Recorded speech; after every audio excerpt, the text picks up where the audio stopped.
বিনা ঘরে আর থাকবে না তো কেউ, বিনা ঘরে আর থাকবে না তো কেউ। চারিদিকে বইছে এবার উন্নয়নের ঢেউ। পিএম আবাস যোজনায় পেয়েছে পাকা বাড়ি, পিএম আবাস যোজনায় পেয়েছে পাকা বাড়ি। 3 লক্ষ মানুষের হয়েছে স্বপ্ন পূরণ। আপনাদের সহায়তায় আসছে প্রশাসন, হবে এবার প্রতি ঘরে সুশাসন, হবে এবার প্রতি ঘরে সুশাসন। ত্রিপুরার উন্নয়নে আপনারাও অংশগ্রহণ করুন। আজকেই কল করুন 1905 নম্বরে। সবাইকে নমস্কার। প্রিয় সাংবাদিক বন্ধুরা, আজকের এই প্রেস কনফারেন্সে সবাইকে স্বাগত। আজকের এই প্রেস কনফারেন্সে আমার সাথে উপস্থিত আছেন আমাদের ত্রিপুরা সরকারের মাননীয় deputy chief minister, respected chief secretary এবং ফিনান্স সেক্রেটারি। আপনারা জানেন যে এই সরকার 2018-তে যখন প্রতিষ্ঠিত হয়, তখন যেহেতু আমাদের ভিশন ডকুমেন্টসে বলা হয়েছিল যে 7 সিপিসি পে ম্যাট্রিক্সের উপর আমরা ঘোষণা দেব, সেই ঘোষণার পর আমরা ডিএ এবং ডিআর সেটা 3% আমরা ঘোষণা দিয়েছিলাম। প্রথমে 3% ছিল, আর কিছুদিন আগে আমরা 5% দিয়েছি।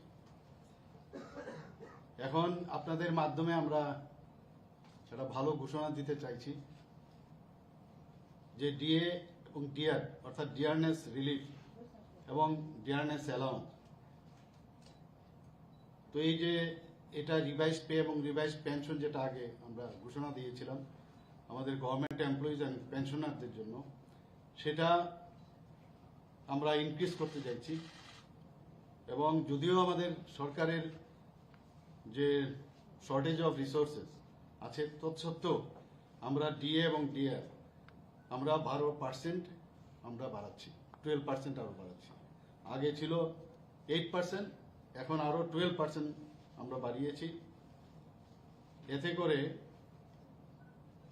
অনেকটা যেটা কেন্দ্রীয় সরকার দিচ্ছে এর মধ্যে অনেকটা গ্যাপ কিন্তু কমে গেল।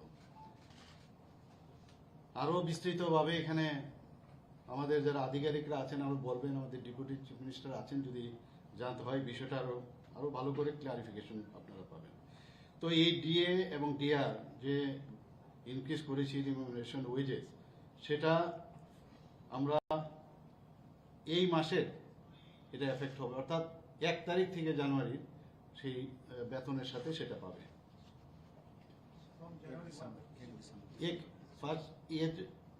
ये दिसंबर का पूरा मिलेगा ना, तो 1 जनवरी से ये मैंने तनख्वाह के साथ मिलेगा, December with effect from December पे पाइबो। শুধু এটাই না,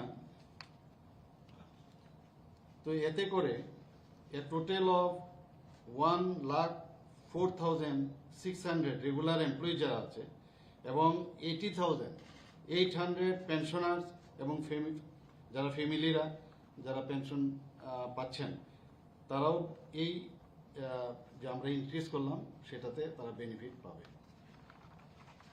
এর সাথে আমরা স্টেট গভর্নমেন্ট আরেকটা মেজর আমরা ডিসিশন নিয়েছি। সেই ডিসিশনটা হচ্ছে আমরা যারা ডিআরডব্লিউ এবং এমআরডব্লিউ এবং পিটিডব্লিউ অর্থাৎ daily rated workers, monthly rated workers, part time workers এবং যারা কন্টিনজেন্ট এটসেট্রা যেসব কর্মীরা আছেন, তাদের প্রায় 50% আমরা বাড়াচ্ছি। সেটা category of workers DRW grade C, অর্থাৎ এক্সিস্টিং ওয়েজ রেট যেটা আছে সেটা 17 2022 থেকে যেটা ছিল 7,020 টাকা পার মান্থ, অর্থাৎ ডেইলি তারা 270 টাকা করে পেত। সেখানে আমরা 1/12/2020 থেকে সেটা আমরা বাড়াচ্ছি 10,920 টাকা পার মান্থ, অর্থাৎ পার ডে 422। ডিআরডব্লিউ যারা টেকনিক্যাল আছেন তাদের যে এক্সিস্টিং ওয়েজ রেট ছিল 7,280 পার মান্থ, অর্থাৎ ₹280 পার ডে পেত। এখন আমরা সেটা ₹11,180 পার মান্থ করছি, অর্থাৎ 430 টাকা করে প্রতিদিন পাবে। DRW group D ₹6,458 per month পেত, এখন অর্থাৎ প্রতিদিনে ওরা 248 টাকা 40 পয়সা পেত। সেটা এখন বেড়ে 10,010 টাকা পার মান্থ পাবে, অর্থাৎ 385 টাকা করে প্রতিদিন পাবে। আগে পেত 248 টাকা 40 পয়সা, আর এখন 385 টাকা। পার্মানেন্ট লেবার যারা আছেন তাদের আগে পেত মাসে 6,718 টাকা 40 পয়সা, এখন পাবে 10,270 টাকা পার মান্থ, অর্থাৎ প্রতিদিন ওরা পাবে 395 টাকা।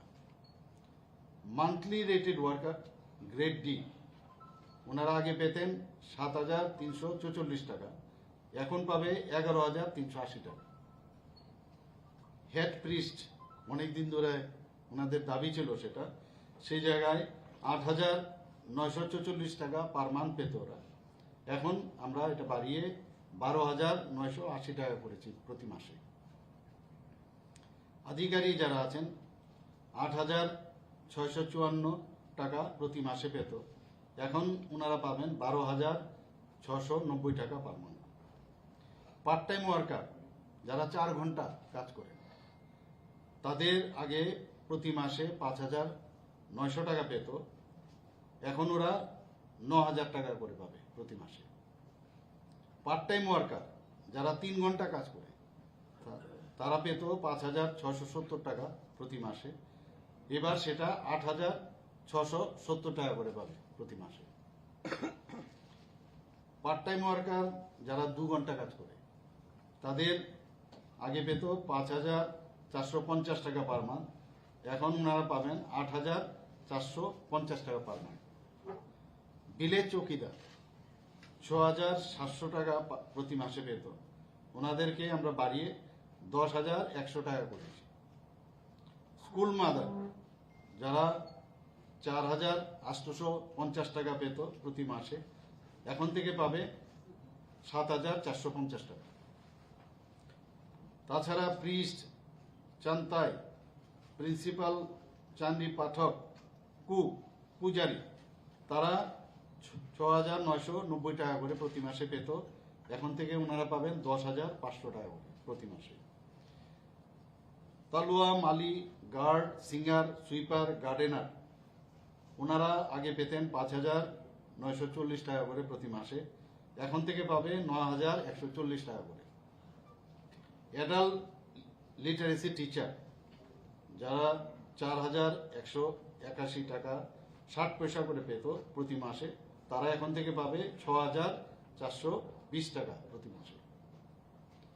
পার্ট টাইম ইনস্ট্রাক্টর ওনারা আগে পেত 4,071 টাকা 60 পয়সা প্রতি মাসে, এখন থেকে পাবে 6,310 টাকা প্রতি মাসে।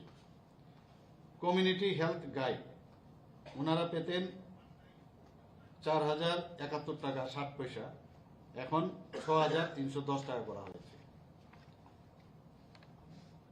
তো এতে দ্য অ্যাপ্রক্সিমেট যে monthly wages of this category of worker stands almost double in last 5 years. For example, উদাহরণস্বরূপ আমি বলছি, monthly wages of DRW grade D সেটাকে আমরা ইনক্রিজ করেছি 10,010 ফ্রম ₹5,148 প্রিভেলিং ইন 2017. তো ডাবল আমরা বাড়িয়েছি। এতে করে over 8,600 DRW contingent, monthly rated, part-time, etc. workers will benefit from this increase in their monthly remuneration. Both these decisions of the government will put an additional amount of around rupees 120 crore per month and rupees 1,440 crore per annum in the hands of employees and pensioners benefiting more than 1,94,000 pensioners and families in the state.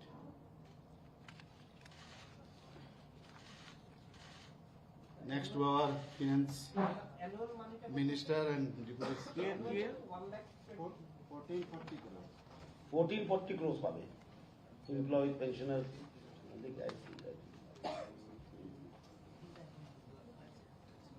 একটা কথা, এখানে আমরা আগে দিয়েছিলাম 3%, তো 5%, এখন 12%, 20% rise আমাদের সময় হয়েছে।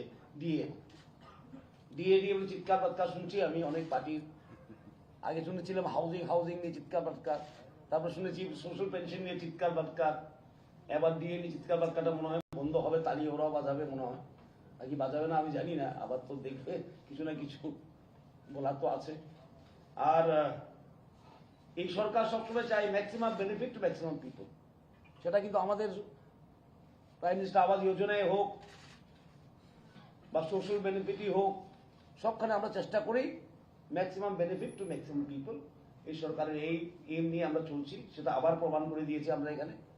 এবং বিরাট একটা খরচ যাবে, চিফ মিনিস্টার বলেছেন 1440 crore পরে অ্যানাম, কিন্তু ছোট মোটো খরচ না, বিরাট একটা খরচ। সেটা এমপ্লয়ীদের কাছে যাবে। It is natural addition. There is no subtraction, by the way.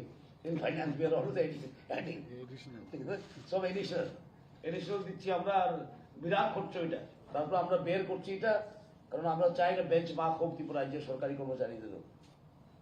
এতটুকুই বলা, আর আপনারা এসেছেন, ধন্যবাদ।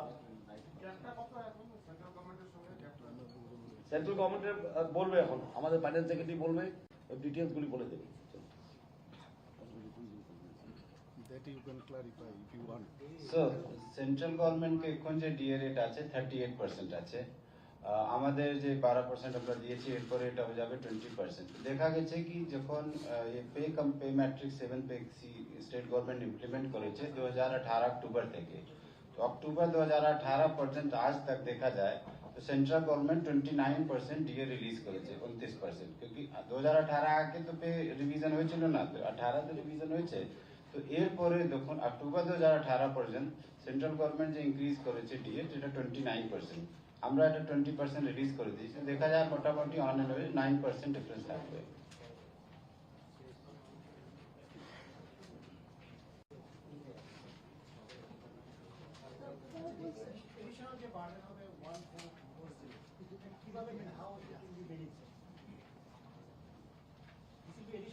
এটাই তো আর্ট। না, এটা আমরা প্রভিশন করলাম, যখন বাজেট ধরলাম তখন এটা প্রভিশন অলরেডি আমরা স্যালারিতে করেছি, এটাই থেকে যে প্রভিশন আছে সেটাই থেকে আমরা দেব।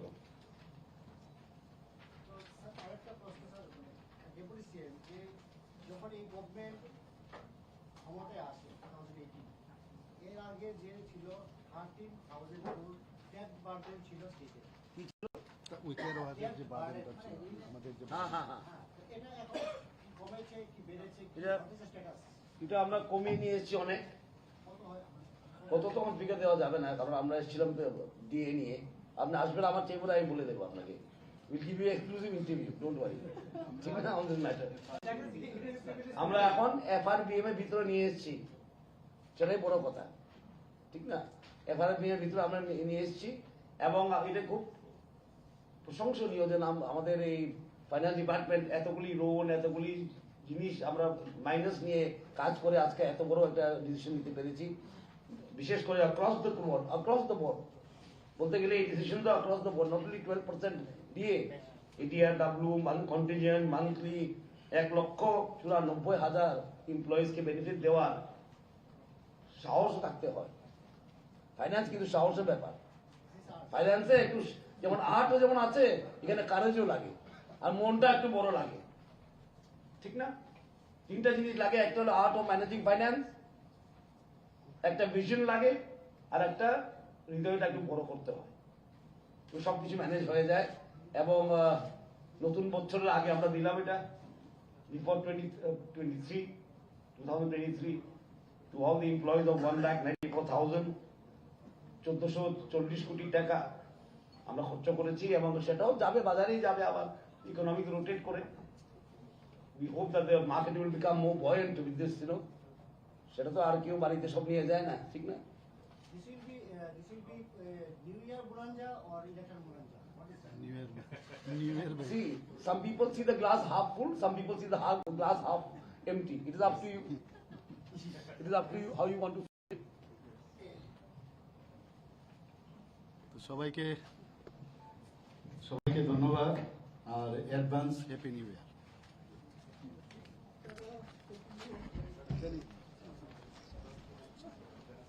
ঠিক আছে।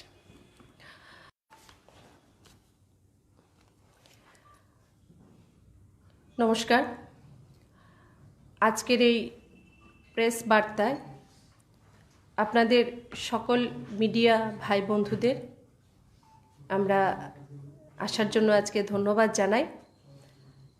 আজকের এই প্রেস বার্তায় যারা উপস্থিত রয়েছেন, আমার সঙ্গে আছেন ভারতীয় জনতা পার্টির আমাদের মুখ্য প্রবক্তা সুব্রত চক্রবর্তী মহোদয়, এবং আমাদের পেনশনার সেলের যিনি কনভেনার শ্রী ব্যোমকেশ চৌধুরী মহোদয়।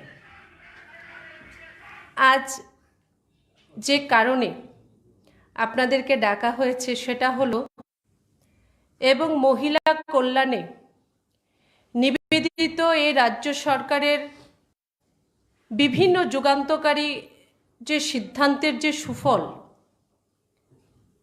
সে সুফল আজ রাজ্যবাসী পাচ্ছেন। সে প্রথম দিন থেকে যদি আমি শুরু করি, আমাদের ভারতীয় জনতা পার্টির সরকার প্রতিষ্ঠার 2018 সাল থেকে আজ পর্যন্ত 2022 পর্যন্ত রাজ্য সরকার দ্বারা ঘোষিত সময়ে সময়ে বিভিন্ন প্রকল্প এবং যোজনা, যার সুফল আজ রাজ্যবাসী পাচ্ছেন, তার জন্য না আমাদের কোনো রকম আন্দোলন করতে হয়েছে, না কোনো রকম লড়াই ময়দানে আমাদেরকে যেতে হয়েছে।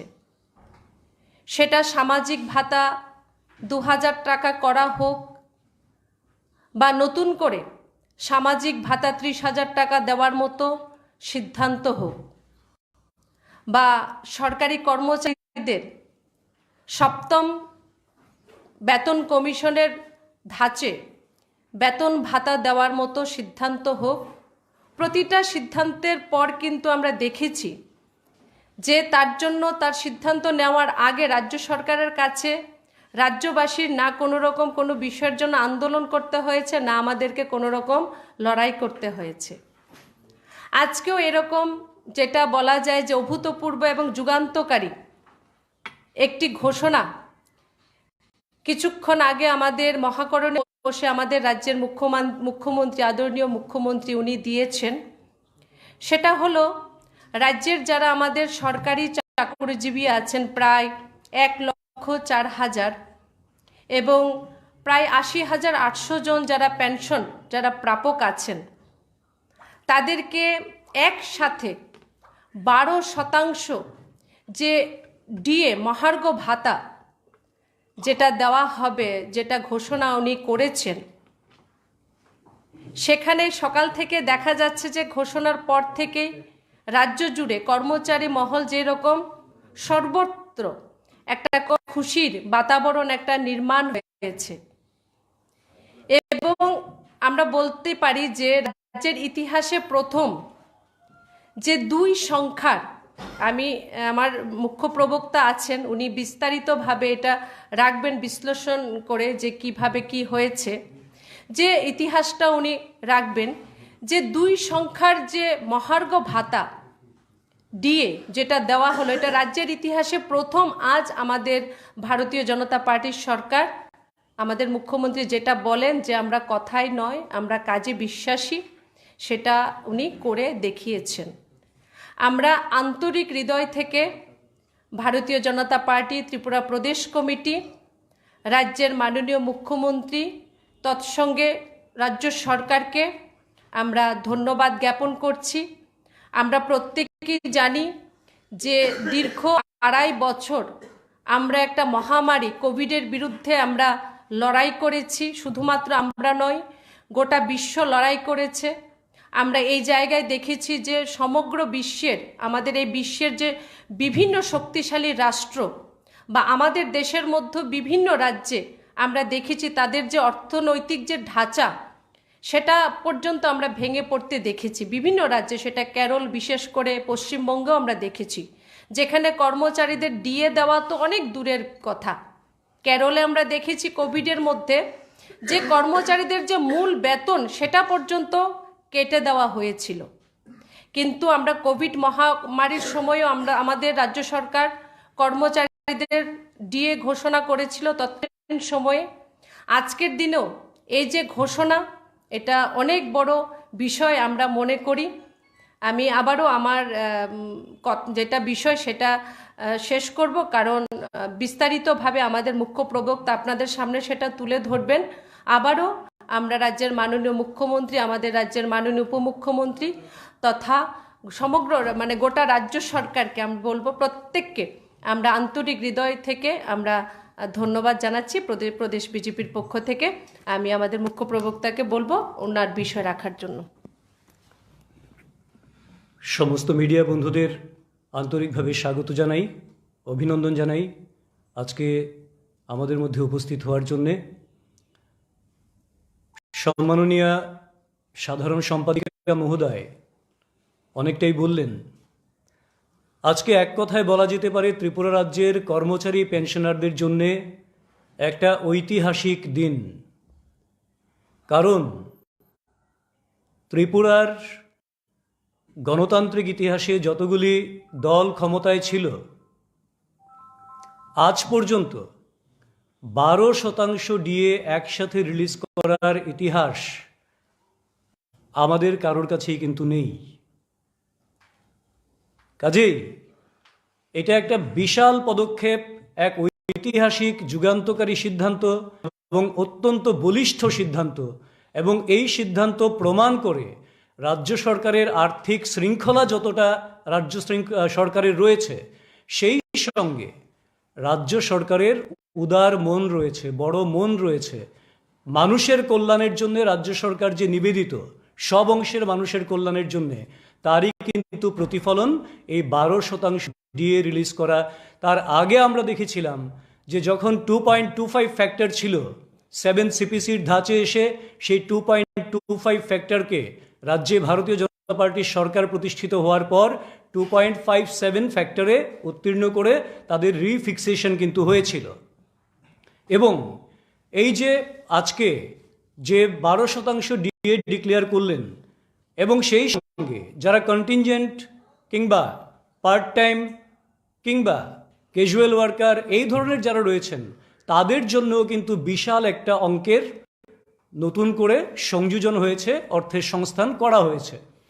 কাজে এই যুগান্তকারী ঐতিহাসিক সিদ্ধান্তের জন্যে ভারতীয় জনতা পার্টি ত্রিপুরা প্রদেশের পক্ষ থেকে ত্রিপুরার আপামর যারা সরকারি কর্মচারী রয়েছেন, পেনশনার্স রয়েছেন, সবার পক্ষ থেকে রাজ্যের মাননীয় মুখ্যমন্ত্রী প্রফেসর ডক্টর মানিক সাহা মহোদয় এবং মন্ত্রিসভার সমস্ত ক্যাবিনেট সদস্য যারা রয়েছেন, তাদের সবাইকে আমরা আন্তরিকভাবে অভিনন্দন জানাই, ধন্যবাদ জানাই, কৃতজ্ঞতা প্রকাশ করি।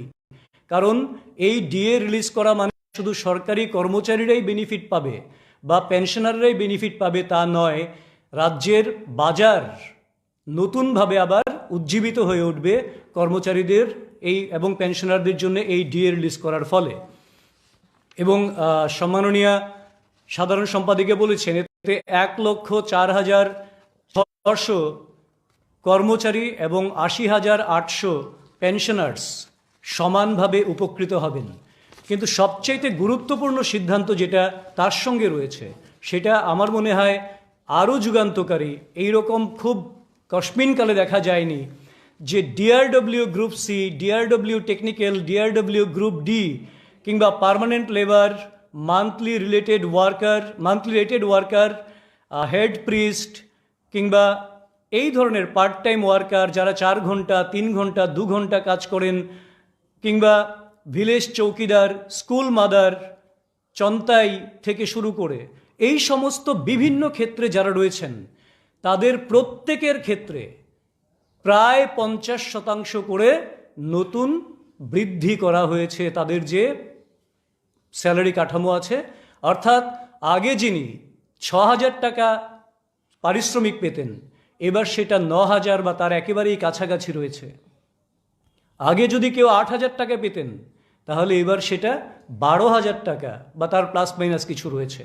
এই রকম একটা ঐতিহাসিক বলিষ্ঠ সিদ্ধান্ত, যেটা সমাজের প্রত্যেকটা অংশে, সরকারি বিভিন্ন ডিপার্টমেন্টের একেবারে নিচুতলা থেকে শুরু করে নিয়মিত অনিয়মিত থেকে শুরু করে সমস্ত অংশের মানুষ সমানভাবে উপকৃত হবে।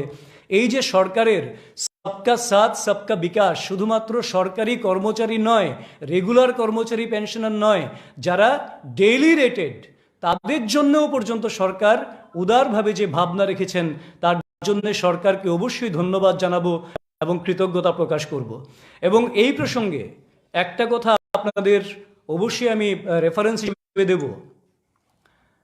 আমি দেখছিলাম কোনো জায়গায় সিপিএমের থেকে বিরোধী দল ত্রিপুরার সিপিএম প্রচার করার চেষ্টা করছে যে তাদের সময়ে ডিএ ব্যবধান অনেক কমিয়ে আনা হয়েছিল, এখন ডিএ ব্যবধান বেশি, এই বলে আমাদের কর্মচারী পেনশনারদের বিভ্রান্ত করার একটা নতুন চেষ্টা শুরু হয়েছে।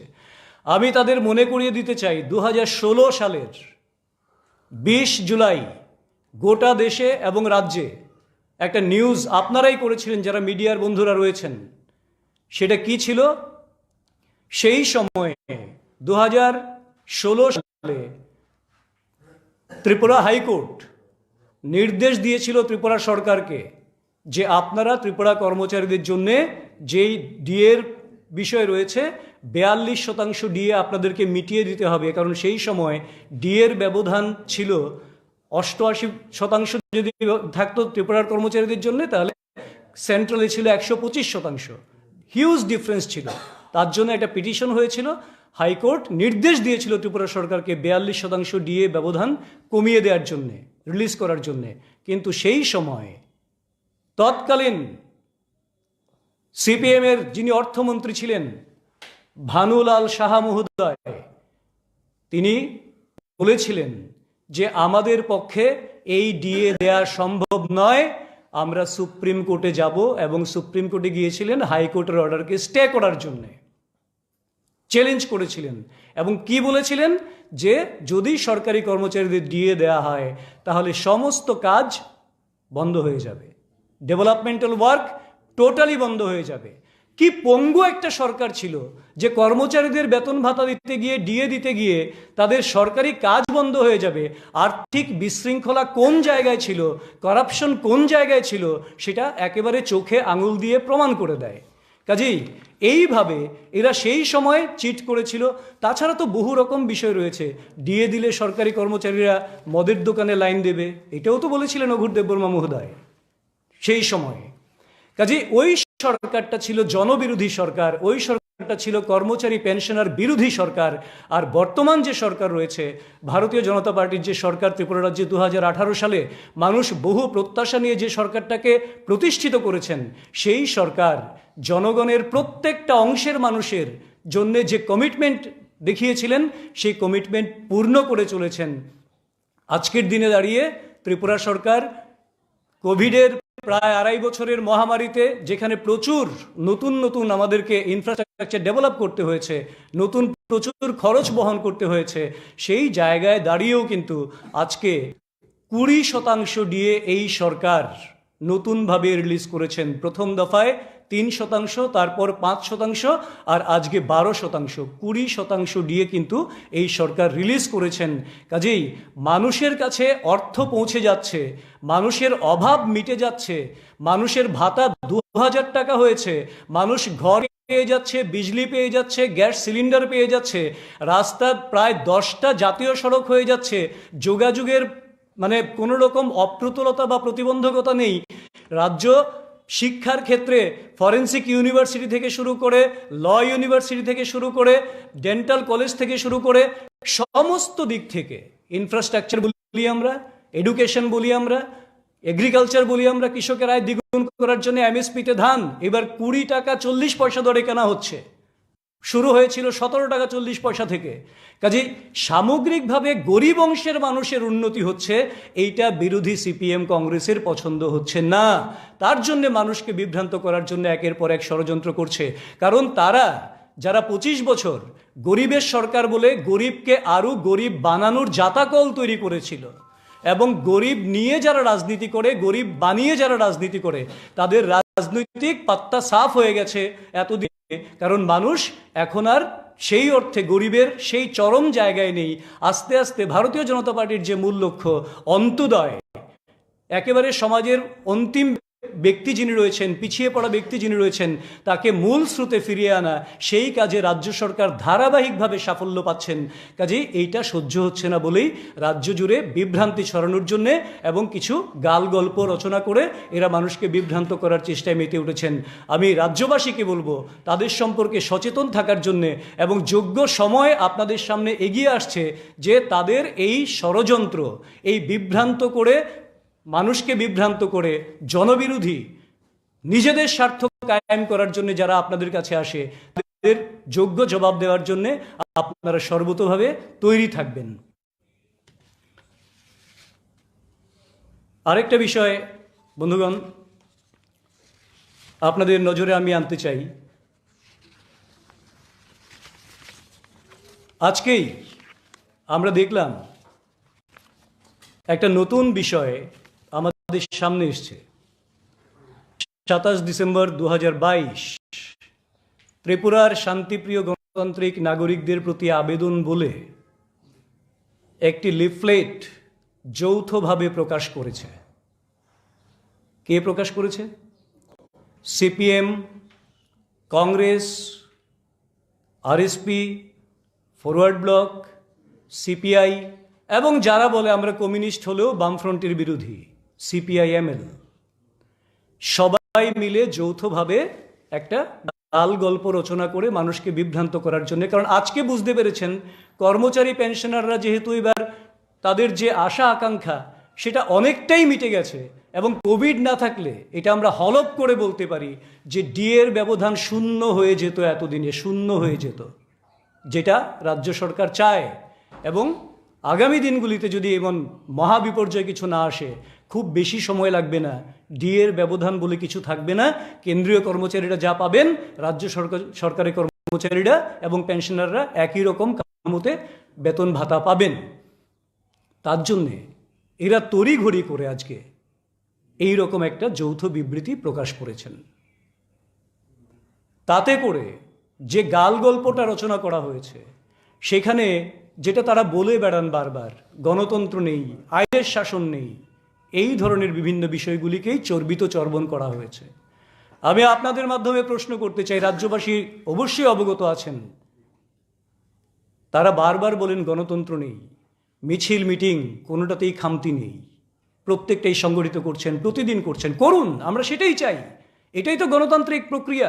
আপনারা অংশগ্রহণ করবেন, মিটিং মিছিল করবেন, সেটা আমরাও চাই। মানুষ বিচার করবে কোন বিষয়টা নিয়ে আপনারা যাচ্ছেন, মানুষ বিচার করবে যারা বেনিফিশিয়ারি, যারা রাজ্যের ভারতীয় জনতা পার্টির সরকার থেকে সুযোগ সুবিধা পাচ্ছেন, তাদেরকে মানুষ দেখছেন, পরখ করছেন। আর আপনাদেরকে তো প্রতি 25টা বছর টানা এবং সামগ্রিক 35 বছর পরখ করেছে সিপিএমকে তথা বামফ্রন্টকে, 5 বছর পরখ করেছে কংগ্রেসের জোটকে। ইতিহাস মানুষের জানা আছে। কাজেই এরা যে বলে গণতন্ত্র নেই, সেই সময় সিপিএমই তো বলেছিল 88 থেকে 93 কালো দিন, জঙ্গলের রাজত্ব, শ্মশানের রাজত্ব, এই কথাগুলি বলেছিল। এই কথাগুলি মানুষকে বিভ্রান্ত করার জন্য আবার লেপ্টে দেওয়ার একটা চেষ্টা করছে। আর যে কংগ্রেস তাদের কংগ্রেস সমর্থকরা সিপিএমের দ্বারা, ঘাতক বাহিনীর দ্বারা নলুয়া থেকে শুরু করে বিভিন্ন জায়গায় শহীদ হয়েছিলেন, কোথায়? তার দায়ভার কে নেবে? আমরা পশ্চিমবঙ্গে দেখেছি বুদ্ধদেব এবং রাহুল গান্ধী এক মালার তলায় নির্বাচনের আগে পশ্চিমবঙ্গের মানুষ যেমন জবাব দিয়েছেন, ত্রিপুরার মানুষ পশ্চিমবঙ্গের থেকে আরো অনেক বেশি রাজনৈতিক সচেতন, গণতন্ত্র সচেতন। ত্রিপুরার মানুষও কিন্তু যোগ্য জবাব তাদেরকে দেবে। যে কংগ্রেস সিপিএমের বিরুদ্ধে বিষোদ্গার করে যে 25 বছরে রাজ্যের কিছু হয়নি, 25 বছরে রাজ্যে খুন, সন্ত্রাস, অগ্নিসংযোগ, লুটপাট সবকিছু হয়েছে, সেই কংগ্রেস এখন সিপিএম এর সুরে কথা বলছে। আর যে সিপিএম কংগ্রেসকে দেশ বিরোধী, ষড়যন্ত্রকারী, লুণ্ঠনকারী বলে আখ্যায়িত করেছে, সেই সিপিএম কংগ্রেসের সঙ্গে এখন মিতালি করছে। যে বিষয়টা বারবার আমরা বলছিলাম যে কংগ্রেস এবং সিপিএম একই মুদ্রার এপিঠ এবং ওপিঠ, এইভাবে একটা মিথ্যা ষড়যন্ত্রের আবহ তৈরি করে এরা মানুষকে বিভ্রান্ত করার নতুন একটা ষড়যন্ত্র রচনা করছে। কাজে রাজ্যের মানুষের কাছে আমরা বিনম্রভাবে অনুরোধ করব, তারা যাতে কোনোভাবে বিভ্রান্ত না হন, তারা যাতে ইতিহাসটাকে একটু মনে রেখে কংগ্রেস সিপিএম সম্পর্কে সচেতন থাকেন। কারণ এখানে চাঁদার জুলুম নেই, মিছিলের জুলুম নেই, আন্দোলন করতে হয় না, বেনিফিশিয়ারি সিলেকশনে আমরা রাজনীতি করি না, ভারতীয় জনতা পার্টির সরকার রাজনীতি করে না। যারা গরিব, তাদের একমাত্র পরিচয় গরিব, তাদের সার্বিক উন্নয়নের জন্যে ভারতীয় জনতা পার্টির সরকার ত্রিপুরা রাজ্যে আপামর রাজ্যের জাতি জনজাতি থেকে শুরু করে প্রত্যেকটা অংশের মানুষের সার্বিক উন্নয়নের জন্য একের পর এক কাজ করে চলেছেন। কাজেই এই কাজকে নষ্ট করার জন্য, পরিবেশকে কলুষিত করার জন্য যারা ষড়যন্ত্র করে, তাদের বিরুদ্ধে মানুষকে ঐক্যবদ্ধ হওয়ার জন্য আমি বিনীতভাবে অনুরোধ করব ভারতীয় জনতা পার্টি ত্রিপুরা প্রদেশের পক্ষ থেকে। আপনাদের যদি কোনো প্রশ্ন থাকে। আজকে যে ঘোষণা হয়েছে, নিঃসন্দেহে এটা ঐতিহাসিক এবং কর্মতর মতো ঘোষণা হয়েছে। যেমন একটা আমি দেখলাম পুরোহিত, বিভিন্ন মন্দিরের পুরোহিত, তাদের বৃদ্ধিটা মানে বিশেষ করে যার আশীর্বাদ হচ্ছেন আমাদের ভারতবর্ষের যশস্বী প্রধানমন্ত্রী নরেন্দ্র মোদী। ওনার মার্গদর্শনে আমরা কাজ করি, সবার মুখে আমরা চেষ্টা করি মুখে হাসি ফোটানোর জন্য, সেই চেষ্টার জন্য এটা আমরা করেছি। শুধু তাই না, বিভিন্ন যেসব ক্যাটাগরিতে আজকে আপনারা দেখবেন প্রেস কনফারেন্সে, কালকে নিউজ পেপারে হয়তো বা বেরোবে, তো সব জায়গায় আমরা ডাবল 50% প্রায় বিভিন্ন জায়গায়, কেউ পুরোহিত আছেন কোন মন্দিরে, বিভিন্ন যেসব TRW আছে, এবং যারা ডেলি বেসিসে কাজ করে 2 ঘন্টা 4 ঘন্টা, সেই সব জায়গায় আমরা তাদেরকে দ্বিগুণ আমরা টাকা ওনাদের বরাদ্দ করেছি। আমরা সেইভাবে কাজ করছি। আমাদের সবাই জানেন যে 58টা ব্লক, সেই ব্লকের এখন 38 এগ্রি ব্লক অলরেডি ইনঅগুরেটেড হয়েছে, এবং তার মধ্যে কৃষক বন্ধু কেন্দ্র, এবং প্রতিটা জায়গার মধ্যে আমাদের এই যে জ্ঞানার্জন কেন্দ্র, সেটাও এখানে মাননীয় মন্ত্রী মহোদয় ডিটেলস আপনাদের এই কথাটা বলেছেন। কারণ আমাদের জমি হচ্ছে আমাদের, যে কারণে আমরা সবসময় বলি ভারত মাতা কি জয়, এই কারণে বলি আমাদের ভূমির মধ্যে সবকিছু আছে এবং মাই আমাদের সবকিছু দেয়। এবং আমাদের সারা ভারতবর্ষে কৃষি প্রধান দেশ, ত্রিপুরাও তার ব্যতিক্রম নয়। এখানে মানুষ কৃষি নির্ভরশীল, এবং তাদের যতক্ষণ ধরে উন্নয়ন না হবে, আর্থসামাজিক উন্নয়ন না হবে, মান উন্নয়ন না হবে, ততক্ষণ ধরে সমাজ এবং রাজ্য এবং দেশের কখনই উন্নতি হতে পারে না। তো সেই দিশায় প্রধানমন্ত্রী বারবার বিভিন্ন PM কিষাণ সম্মান নিধি থেকে আরম্ভ করে, আমাদের যে সয়েল হেলথ কার্ড থেকে আরম্ভ করে, দুর্যোগপূর্ণ যখন অবস্থা দাঁড়ায়, তো ওইসব জায়গার মধ্যে যখন আমাদের সমস্যা হয় কৃষকদের, তাদের জন্য ইন্স্যুরেন্স করা। তো সব সময় কৃষকদের যদি আমরা প্রটেক্ট না রাখি, সরকারের তরফ থেকে যদি আমরা প্রোটেকশন না দিই, এতদিন ধরে আমরা কিন্তু এই জিনিস আমরা পরিলক্ষিত হতে দেখিনি। আমরা দেখেছি আগে ক্রন্দনরত আগে সরকার খালি মুখে বলতো, আমি খালি বললাম এইটা যদি হতো তাহলে খুব ভালো হতো, এখানে স্কুল যদি হতো খুব ভালো হতো, কলেজ যদি হতো ভালো হতো। আমাদের অটল বিহারী বাজপেয়ী উনি বলেছিলেন যে লুক ইস্ট পলিসি, সেই জায়গায় দাঁড়িয়ে আমাদের প্রধানমন্ত্রী এখন অ্যাক্ট ইস্ট পলিসি বলছে, মানে কাজের মাধ্যমে। আমাদের কথা ভাষণ দিয়ে লাভ হবে না। আগের সরকারের সময়ে আর কোন শিল্প ভারতবর্ষে হয়নি, কিন্তু একটা শিল্প হয়েছে কথা শিল্পী, খুব ভালো ভালো সুন্দর করে কথা বলতে জানত। আর আমরা সবসময় বলি যে action is better than word. তো সেই দিশায় আমরা কাজ করি। তো আমরা দেখেছেন যে ন্যাশনাল হাইওয়ে থেকে আরম্ভ করে এখানে 6টা ন্যাশনাল হাইওয়ে অলরেডি কাজ চলছে। সেখানে আরো 7টা ন্যাশনাল হাইওয়ে আবার নতুন ভাবে তার অর্থ বরাদ্দ করেছে। শুধু তাই না, 4টা আরো রূপওয়ে সেটাও বরাদ্দ হয়েছে। তো সব দিকে আমরা উন্নয়নের, প্রধানমন্ত্রী নরেন্দ্র মোদীজি এবং আমাদের যে সরকার, এই সরকার মানে উন্নয়নের সরকার। উন্নয়ন ছাড়া আমরা কথা বলি না। আমরা আগে সরকার দেখেছি সন্ত্রাস, খুন, অগ্নিদর্শন ও অগ্নিসংযোগ ইত্যাদি মানুষকে জোর করে দাবিয়ে রাখা। আরেকটা সরকার ছিল, সেটা কংগ্রেসের সরকার, তাদেরও আমরা দেখতাম উচ্ছৃঙ্খলতার নামে ওরা মানুষকে সবসময় ভয়ভীতি দেখিয়ে চলত।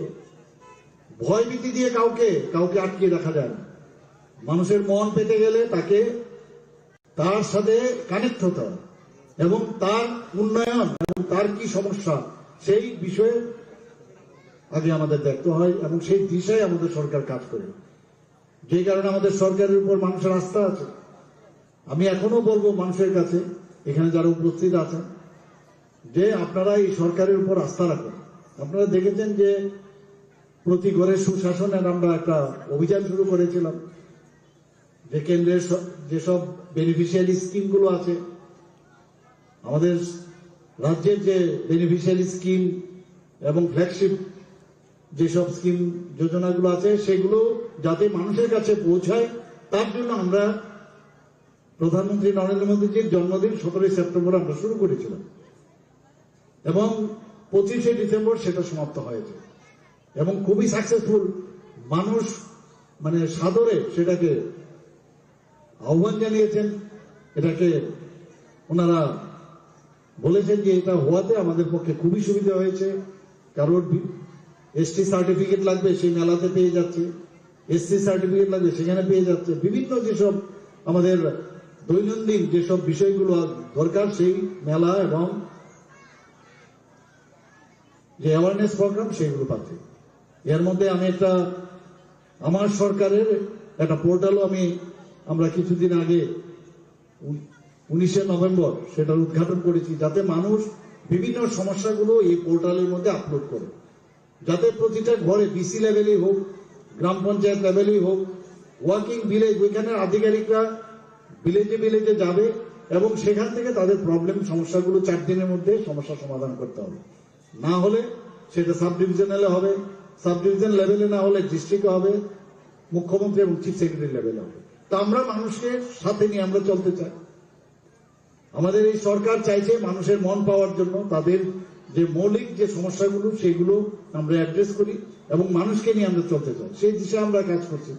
এগ্রিকালচারের আপনারা শুনেছেন, আমাদের মাননীয় মন্ত্রী বলেছেন, মানে পাওয়ার টিলার থেকে আরম্ভ করে বিভিন্ন যেসব আমাদের কৃষির উন্নয়ন যাতে হয়, তার জন্য বীজ থেকে আরম্ভ করে সবকিছু আমাদের এই সরকার কাজ করছে।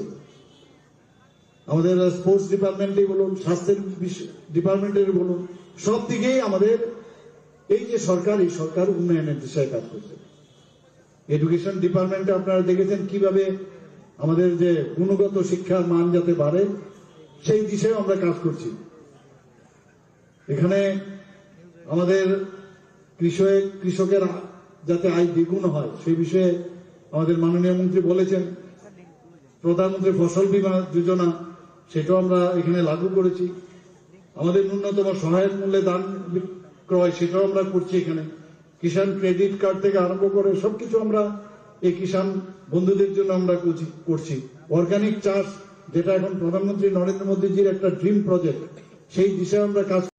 সবাই মাতা কি, ভারত মাতা কি, ভারত মাতা কি, বিজেপি বিজেপি বিজেপি, বন্দে বন্দে বন্দে বিজেপি জিন্দাবাদ, বিজেপি জিন্দাবাদ, বিজেপি জিন্দাবাদ, বিজেপি জিন্দাবাদ, নরেন্দ্র মোদী জিন্দাবাদ, নরেন্দ্র মোদী জিন্দাবাদ, জেপি নাড্ডা জিন্দাবাদ, যতন যতন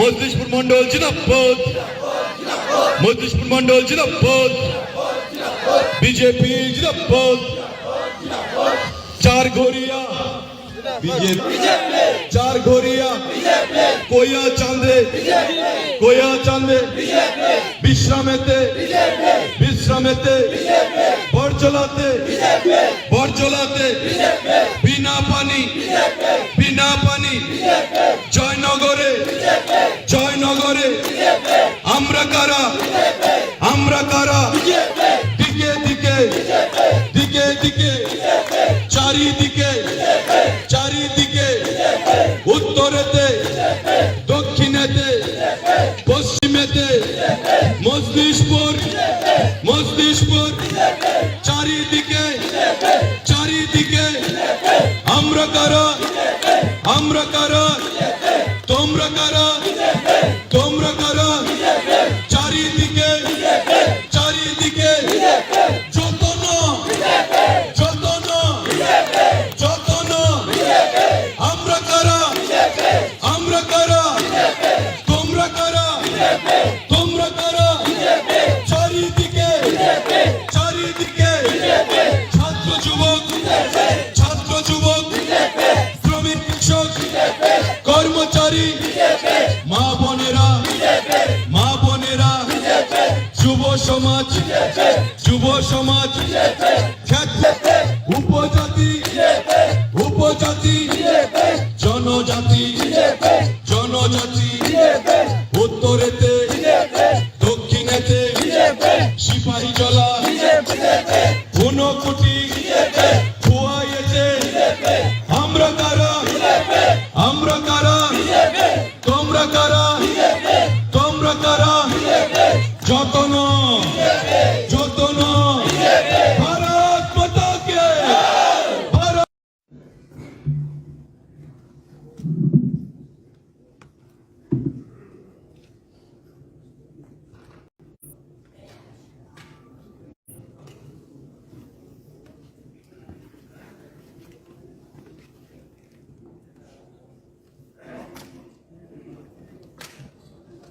সবাইকে নমস্কার।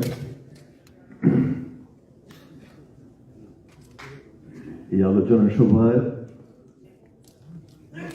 আমি প্রথমেই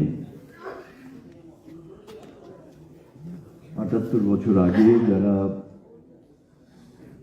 আমাদের রাজ্যের তথা দেশের সামনে একটা দৃষ্টান্ত স্থাপন করেছিলেন জনশিক্ষা সমিতি গঠনের মধ্য দিয়ে, আমাদের অগ্রজ বলা যায় যে আমরা তাদের পরবর্তী বংশধর। আজকে ৭৮তম ঐতিহাসিক জনশিক্ষা দিবস পালন করছি রাজ্যের সর্বত্র। এই দিবসটি আজকে উদযাপিত হচ্ছে। আমি প্রথমেই তাদের প্রতি আমার গভীর শ্রদ্ধা নিবেদন করছি। তারা আজকে আমাদের মধ্যে নেই, কিন্তু আমরা এই কথা কোনোদিনই ভুলিনি গত ৭৮ বছরে, যে আজকে আমরা যে জায়গায় এসে দাঁড়িয়েছি তা তাদেরই দেখানো পথ, তাদেরই আদর্শ এবং তাদেরই সংগ্রামের ফসল হিসাবে আমরা আজকে এই জায়গাতে এসেছি। ফলে তাদেরকে প্রতি মুহূর্তেই আমাদের স্মরণের মধ্যে রাখতে হবে। এবং এটা আমরা জানি যে ত্রিপুরা সুদীর্ঘ সময় উপজাতি সম্প্রদায়ভুক্ত রাজন্যবর্গের শাসনাধীনে ছিল এবং সেই সময় রাজ্যের উপজাতি জনগণের জীবনযাত্রার মান কি ছিল এটা ইতিহাস, তাকে বিকৃত করার কোনো সুযোগ নেই।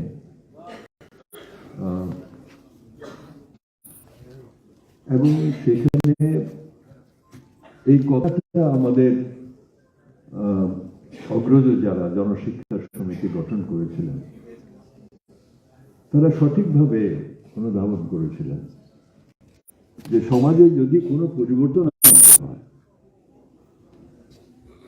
মানুষের জীবনে যদি কোনো পরিবর্তন হয়, তাহলে এটা শিক্ষাই একমাত্র প্রথম এই কাজটা শুরু করতে পারে। শিক্ষার কাজ দিয়ে এটা আমরা শুরু করতে পারি। If we want to bring any change in the society, we have to ignite the lamp of life, education. এবং গোটা পৃথিবীতে যত পরিবর্তনের ইতিহাস আমরা দেখেছি বিভিন্ন দেশে, এটা কিন্তু বেস হিসেবে ধরেই তারা অগ্রসর হয়েছে।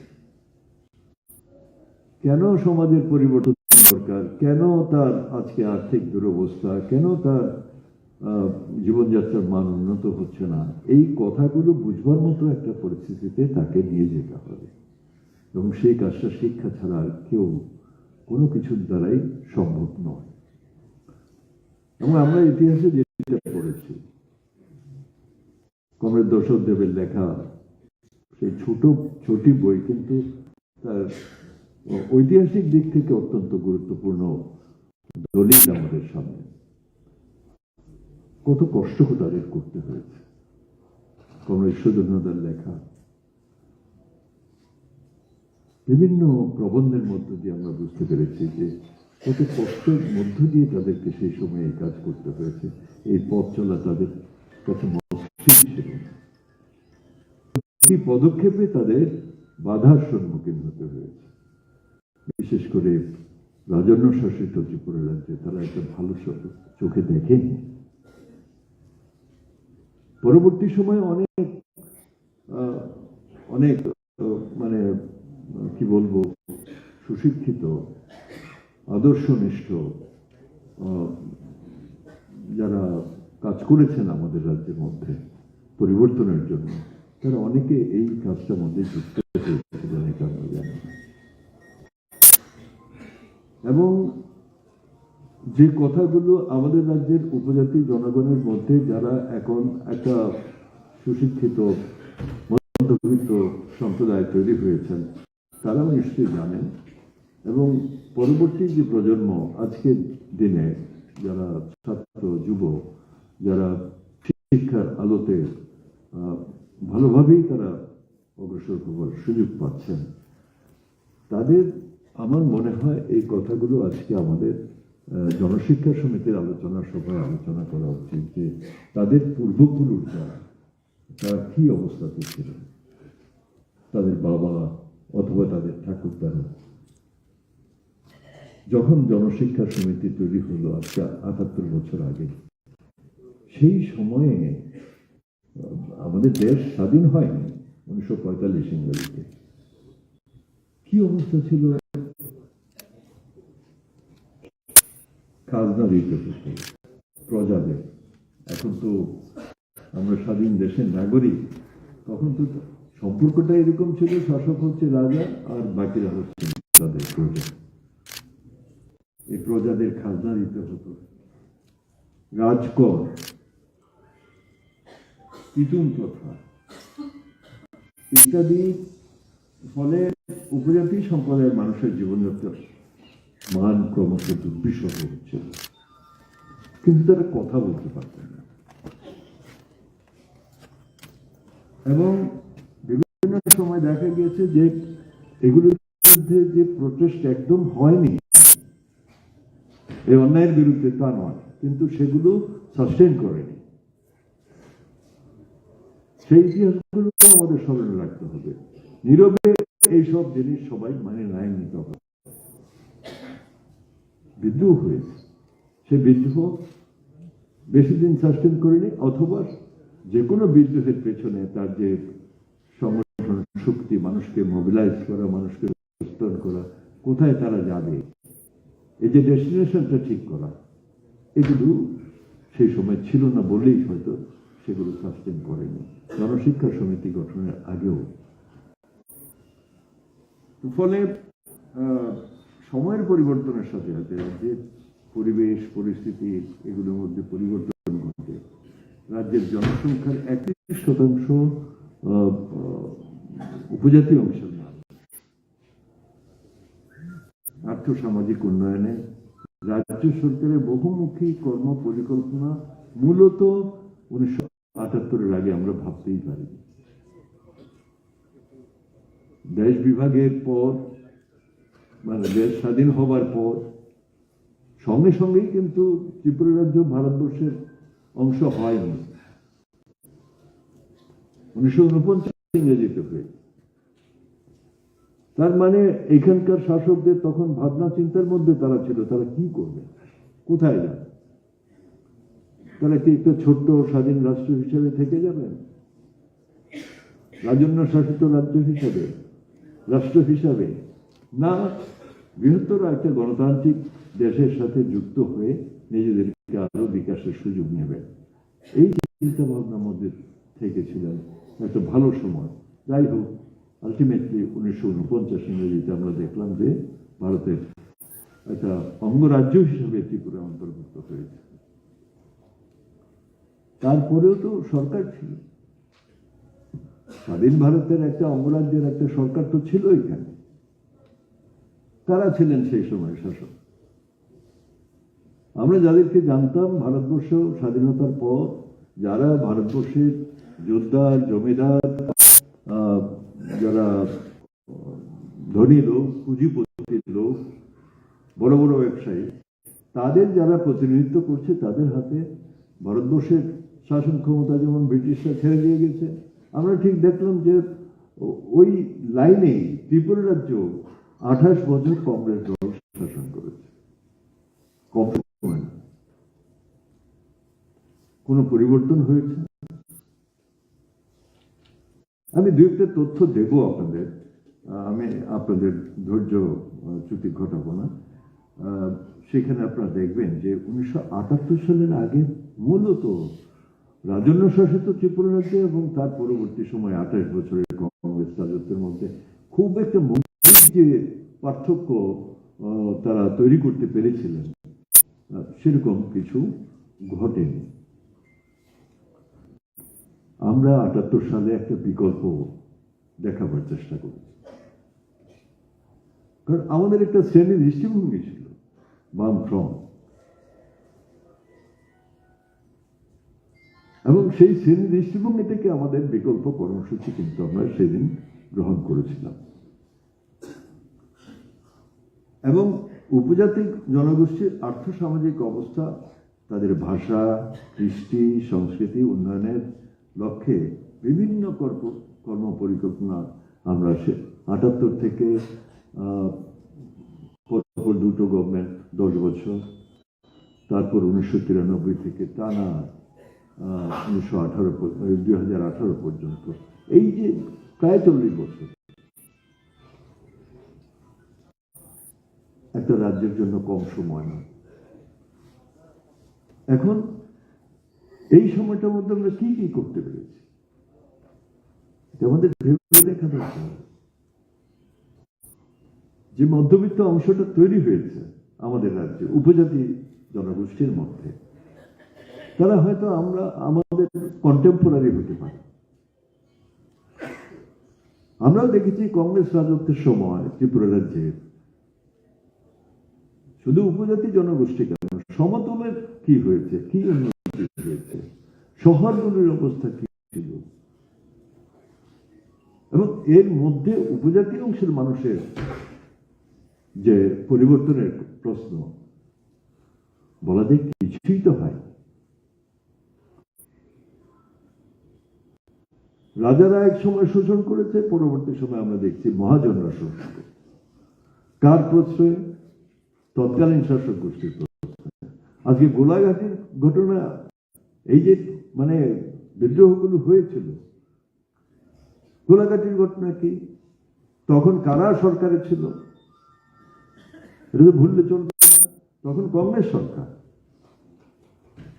জমিতে ভাগ চাষী হিসাবে কাজ করছে উপজাতি অংশের মানুষ। সেখানে যিনি জোরদার হরি সাহা, তিনি কংগ্রেস দলের লোক ছিলেন। দেখা গেল জোরদার যখন তার কৃষি মজুরকে বা বর্গাদারকে ঠকাচ্ছে, তার বিরুদ্ধে সে প্রতিবাদ করছে, তখন পুলিশ গেল হরি সাহার পক্ষে, জোরদারের পক্ষে, এবং সেখানে গুলি চলত। এগুলি তো ভুলবার নয়। আজকে যদি আমরা মনে করি যে আমরা মধ্যবিত্ত হয়েছে, মধ্যবিত্তের আকাঙ্ক্ষা অনেক বেশি থাকে, আরো উপরে উঠতে চায়, পেছনটাকে ভুলে গেলে যুদ্ধ হবে না। তাহলে আমরা আমাদের ভবিষ্যতের কাছে প্রশ্নের জবাব দিতে হবে। এগুলো ত্রিপুরা রাজ্যের ঘটনা, ইতিহাস। এবং আজকে যে গণতান্ত্রিক আন্দোলন, আজকে একটা সাময়িক সময়ের জন্য আমরা সারা ভারতবর্ষে যা কাণ্ডকারখানা চলছে, আমাদের রাজ্যের মধ্যেও সেটা আমরা ফেস করছি। গণতন্ত্র আমরা বিশ্বাস করি না, ধ্বংস করে দিয়েছে। কিন্তু এটা কি শেষ? এভাবেই চলবে? মানুষ আজকে বুঝতে চেষ্টা করছে, মানুষ আজকে ঘর থেকে বেরোবার চেষ্টা করছে। না, এটা মেনে নেওয়া যায় না। এই জন্য দেশের স্বাধীনতার জন্য আমরা সংগ্রাম করিনি, আমাদের পূর্বপুরুষরা সংগ্রাম করেনি। এখানে উপজাতি জনগোষ্ঠীর সার্বিক উন্নয়নের জন্য সরকারের গৃহীত এই পরিকল্পনাগুলোর মধ্যে ছিল উপজাতি জনগোষ্ঠীর মধ্যে শিক্ষার সম্প্রসারণ, যেটা জনশিক্ষা আন্দোলন শুরু করেছে। আমরা কিন্তু অতীতের মানুষের স্বার্থের পক্ষের কোন সংগ্রামের যেগুলো সাফল্য লাভ করেনি বা তৎকালীন সময়ে শাসক গোষ্ঠী মেনে নেয়নি, এই সমস্ত বিষয়গুলোকে চোখের সামনে রেখে কিন্তু বামফ্রন্ট সরকার তার পথ চলা শুরু করে। আপনারা যদি দেখেন, বামফ্রন্ট সরকারের সময় যতগুলো নির্বাচন আমরা অংশগ্রহণ করেছি বিধানসভায়, প্রত্যেকটা নির্বাচনে ইশতেহার খুললে অতীতের দেখতে পাবেন যে ওই কথাগুলোই আমরা যদি সরকারে যেতে পারি তাহলে এই কাজগুলো আমরা করবার চেষ্টা করব। আমরা কোনো জুমলা করিনি, বিশাল ডকুমেন্ট করি। এখন এই কথাগুলো আমরা জানি। আমরাও 5 বছর আগে জুমলা কি, বিশাল ডকুমেন্ট কি, এগুলো আমরা জানতাম না। এখন আমরা শুনতে পাচ্ছি ভোটের জন্য মানে যা কিছু বলা যায়, মানুষকে মিথ্যা প্রতিশ্রুতি দেওয়া যায়, সবকিছু করা যায়। আমরা কিন্তু সেটা করি না। প্রকৃতপক্ষে একটা মানে এত বড় দেশে একটা রাজ্যের শাসক হিসাবে আমরা যতটুকু করতে পারবো তার লিমিটেশন সম্পর্কে সচেতন থেকে আমরা কিন্তু করবার চেষ্টা করি। এবং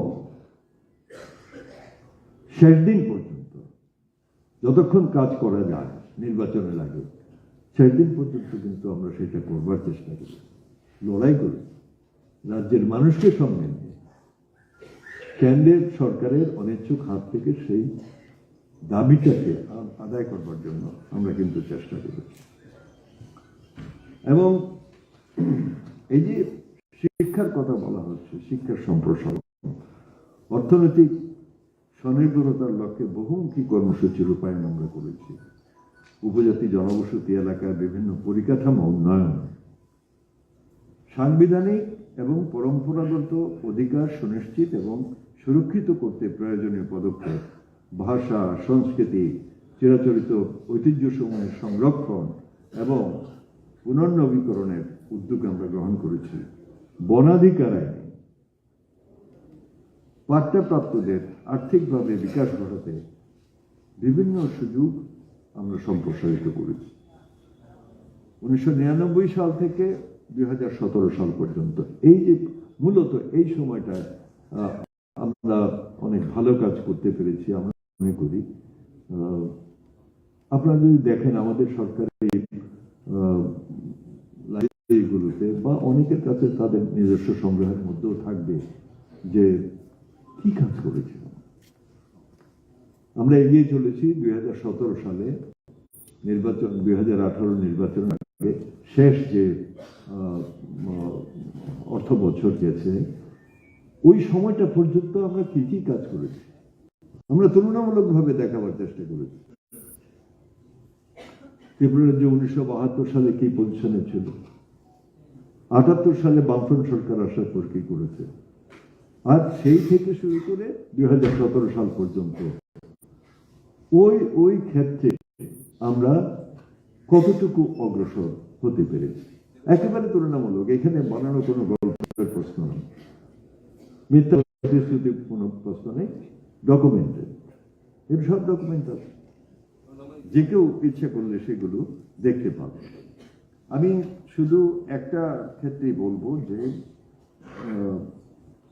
যে কর্মসূচিগুলো উপজাতি জনগণের বিকাশের জন্য আমরা নেবার চেষ্টা করেছিলাম সেগুলো আমি শুধু মানে কর্মসূচিগুলো ডিটেলে আমি ভেতরে ঢুকবার চেষ্টা করছিলাম।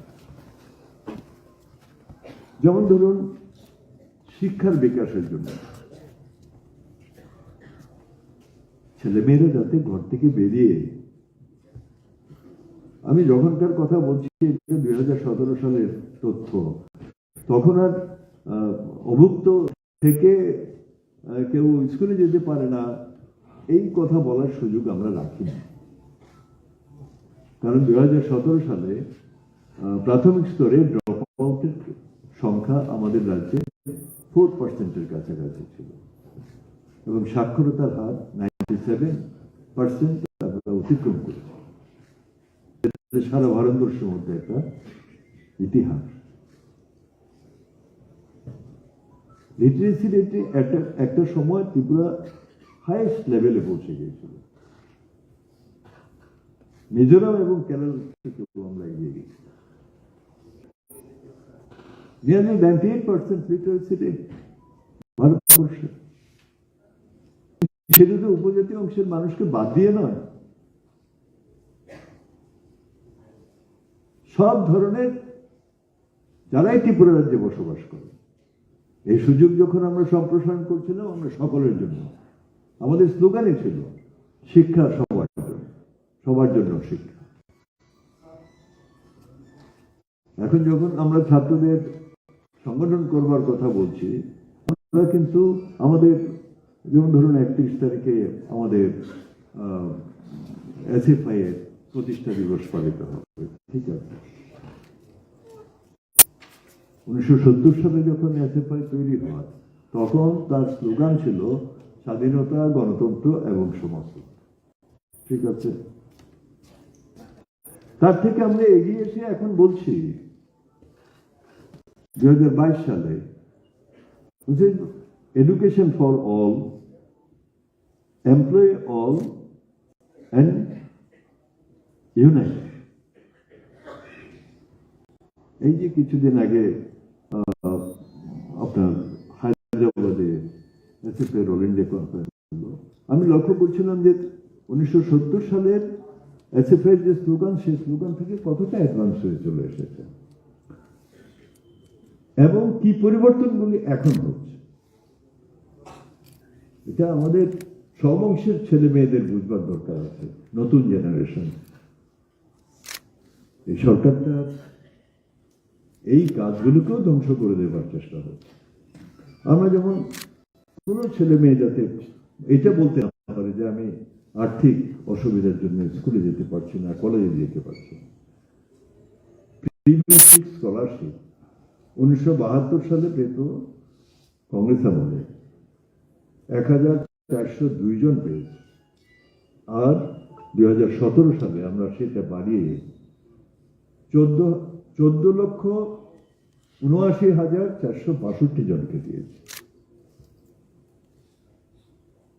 উপজাতি অংশের ছেলে মেয়ে। পোস্ট ম্যাট্রিক স্কলারশিপ 184 জন পেত, আর সেটা 2017 সালে আমরা বাড়িয়ে করেছিলাম 1,90,629 জন। পোস্ট ম্যাট্রিক স্কলারশিপের সহযোগী সহায়তা, আর্থিকভাবে তাদেরকে আরো কিছু সহায়তা, সেটা এর আগে ছিল না। 2017 সালে 86,080 জনকে আমরা দিয়েছিলাম। মেধা পুরস্কার প্রদান, এগুলো আগে ছিল না। 78,455 জনকে আমরা দিয়েছি। উপজাতি ছাত্রছাত্রীদের মৌলিক বিষয়ে কোচিং, যাতে তারা পরবর্তী কর্মসংস্থানের ক্ষেত্রে অসুবিধায় পড়তে না হয়, 57,416 জনকে আমরা দিয়েছিলাম। আবাসিক ছাত্রীদের জন্য স্টাইপেন্ড, এটা 1972 সালে ছিল নামে মাত্র 6,620 জন পেত, আর আমরা 2017 সালে এটা বাড়িয়ে করতে পেরেছিলাম 2,83,692 জন ছাত্রছাত্রীকে, যারা বিনামূল্যে পাঠ্যপুস্তক সরবরাহ হয়। এগুলো তো কংগ্রেস রাজত্বে ছিল না। আপনারা জানেন যে আমরা তার জন্য লড়াই করেছি। আমরা বিনামূল্যে পাঠ্যপুস্তক 1998 সালে দিয়েছিলাম 1,72,697 জন ছেলে মেয়েকে, আর 2017 সালে দিয়েছি 14,15,733 জন ছেলে মেয়ে। এভাবে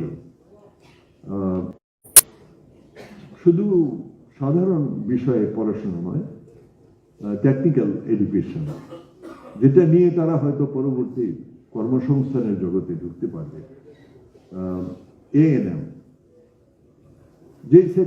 যে ক্ষেত্রটা আমরা মনে করেছি যে প্রত্যেক মানুষের জন্যই দরকার, এবং সেই দিক থেকে আমরা সেরকম ভাবেই গুরুত্ব আরোপ করেছিলাম। নার্সিং একমাত্র একটা কলেজ ছিল বামফ্রন্ট সরকার আসার আগে, এখন তো 7টা নার্সিং কলেজ। গত 5 বছরে কোনো নার্সিং কলেজ তৈরি হয় না। এইখান থেকে বেরিয়ে এসে A&M যারা পাশ করেছিল তাদেরকে আমরা আর্থিকভাবে সহায়তা করেছি, পড়ার সুযোগ করে দিয়েছিলাম 328 জন 1998 সালে, আর 2017 সালে 1,311 জনকে এই কোর্সে পড়ার সুযোগ দিয়েছে। GNM, A&M, নার্সিং, ফিজিওথেরাপি, এরকম। এবং শেষ দিকে তো আপনারা দেখেছেন 2006 সালে আমরা পূর্ব ভারতের সবচেয়ে বড় প্যারামেডিক্যাল ইনস্টিটিউট আমাদের রাজ্যের ছেলে মেয়েদের আগে সুযোগ ছিল না। ওটা NEC এরিয়াতে, অর্থাৎ উত্তর পূর্বাঞ্চলের সব রাজ্যগুলোর জন্য মিজোরামে একটা ছোট্ট প্রতিষ্ঠান ছিল। ওখানে 100-150 ছেলে মেয়ে পড়াশোনা করতো। আজকে 1000-এর উপর ছেলে মেয়ে আমাদের প্যারামেডিক্যাল ইনস্টিটিউটে পড়াশোনা করছে, এবং বেরিয়ে এসে বসে থাকবার কোনো সুযোগ নেই। এখন বসে থাকছে, এখন তো ডাক্তার বসে থাকে। এই 5 বছরে কোনো ডাক্তার অ্যাপয়েন্টমেন্ট হয়নি, কি ট্রাইবেল কি নন ট্রাইবেল। কোনো ইঞ্জিনিয়ার অ্যাপয়েন্টমেন্ট হয়, হাজার হাজার ইঞ্জিনিয়ার ঘরে ঘরে বসে আছে পাশ করে, কোনো চাকরি হচ্ছে না। তো এগুলোর জন্য আমরা সেই কাজগুলো করবার চেষ্টা করেছি। দক্ষতা বৃদ্ধির জন্য প্রশিক্ষণ, ছাত্রাবাস নির্মাণ, ছাত্রীদের আবাস নির্মাণ আমাদের চোখের সামনেই আছে। শহরের মধ্যে কলেজের ছাত্রাবাস নির্মাণ, আশ্রম স্কুল, আবাসিক স্কুল, যেগুলোতে থেকে পড়াশোনা করতে পারবে। দূরগত অঞ্চলের ছেলে মেয়েরা ওইগুলোতে থেকে যাতে সব বাড়িতে হাত পাততে না হয়, সব দায়িত্ব কিন্তু রাজ্য সরকার গ্রহণ করেছিল। Tripura state academy of tribal culture, এটা আমাদের সরকারের আমরা তৈরি করেছি, এগুলো আগে ছিল না। ত্রিপুরা স্টেট ট্রাইবাল মিউজিয়াম, বনাধিকারপ্রাপ্ত উপজাতি পরিবারের সংখ্যা। ভারতবর্ষে আমাদের লড়াইয়ের ফলে এই আইন তৈরি করতে বাধ্য হয়েছিল দিবেন সেন্ট্রাল গভর্নমেন্ট, এবং এই আইনটা প্রথম প্রয়োগ করেছি আমরা ত্রিপুরা রাজ্যে বামফ্রন্ট সরকার।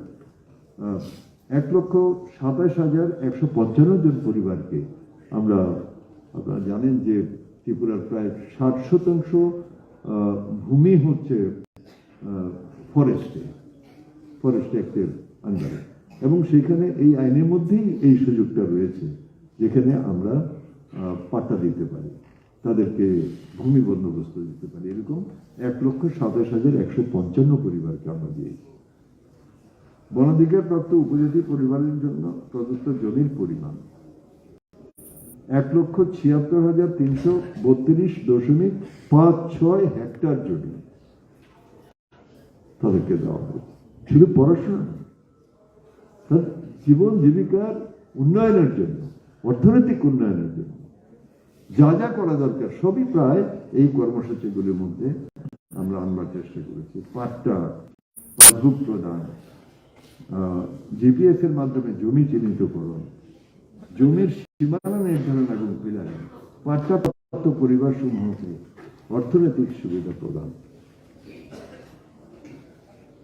আমি সংক্ষেপে মূল যে কর্মসূচিগুলো, পার্টিকুলারলি ট্রাইবাল ওয়েলফেয়ার ডিপার্টমেন্ট যে কাজগুলো করবার চেষ্টা করেছে, আর অ্যাজ এ হোল লেফটেন্যান্ট গভর্নমেন্টের সমস্ত ডিপার্টমেন্টের সমস্ত কাজকর্ম, সেটা এডুকেশন সেক্টরে বলতে পারেন, টেকনিক্যাল এডুকেশন বা সাধারণ এডুকেশন, সেখানে তো তাদের জন্য অবাধ সুযোগ ছিল। এই কথাগুলো আমি বলে আর সময় নষ্ট করছি না, তথ্য আমাদের কাছে আছে, আপনারাও এই তথ্যগুলো ইচ্ছা করলে পেতে পারেন। এখন হচ্ছে যে শিক্ষার জন্য এত লড়াই হলে আমাদের অভিভাবক যারা, তারা এত লড়াই করেছেন এবং যে আলোতে এখনো আমরা পথ চলবার চেষ্টা করছি, এই শিক্ষাকে ধ্বংস করে দেওয়ার জন্য বর্তমানে যারা কেন্দ্রের সরকার চালাচ্ছে, যারাই সরকারে আছে, তাদের তো একটা শ্রেণীর দৃষ্টিভঙ্গি আছে, আগে যারা ছিল তাদেরও ছিল, এবং সেই রাজত্বের সময় আমরা লড়াই করেছি। 6 থেকে 14 বছর বয়সের ছেলে মেয়েদের জন্য ফ্রি অ্যান্ড কম্পালসারি এডুকেশন আইন করতে হবে। আমাদের সুযোগ হয়েছিল প্রথম উপা সরকার 2009 পার্লামেন্টে আইন তৈরি করা এবং সেই আইন তৈরি করে সেটাকে কার্যকরী করা।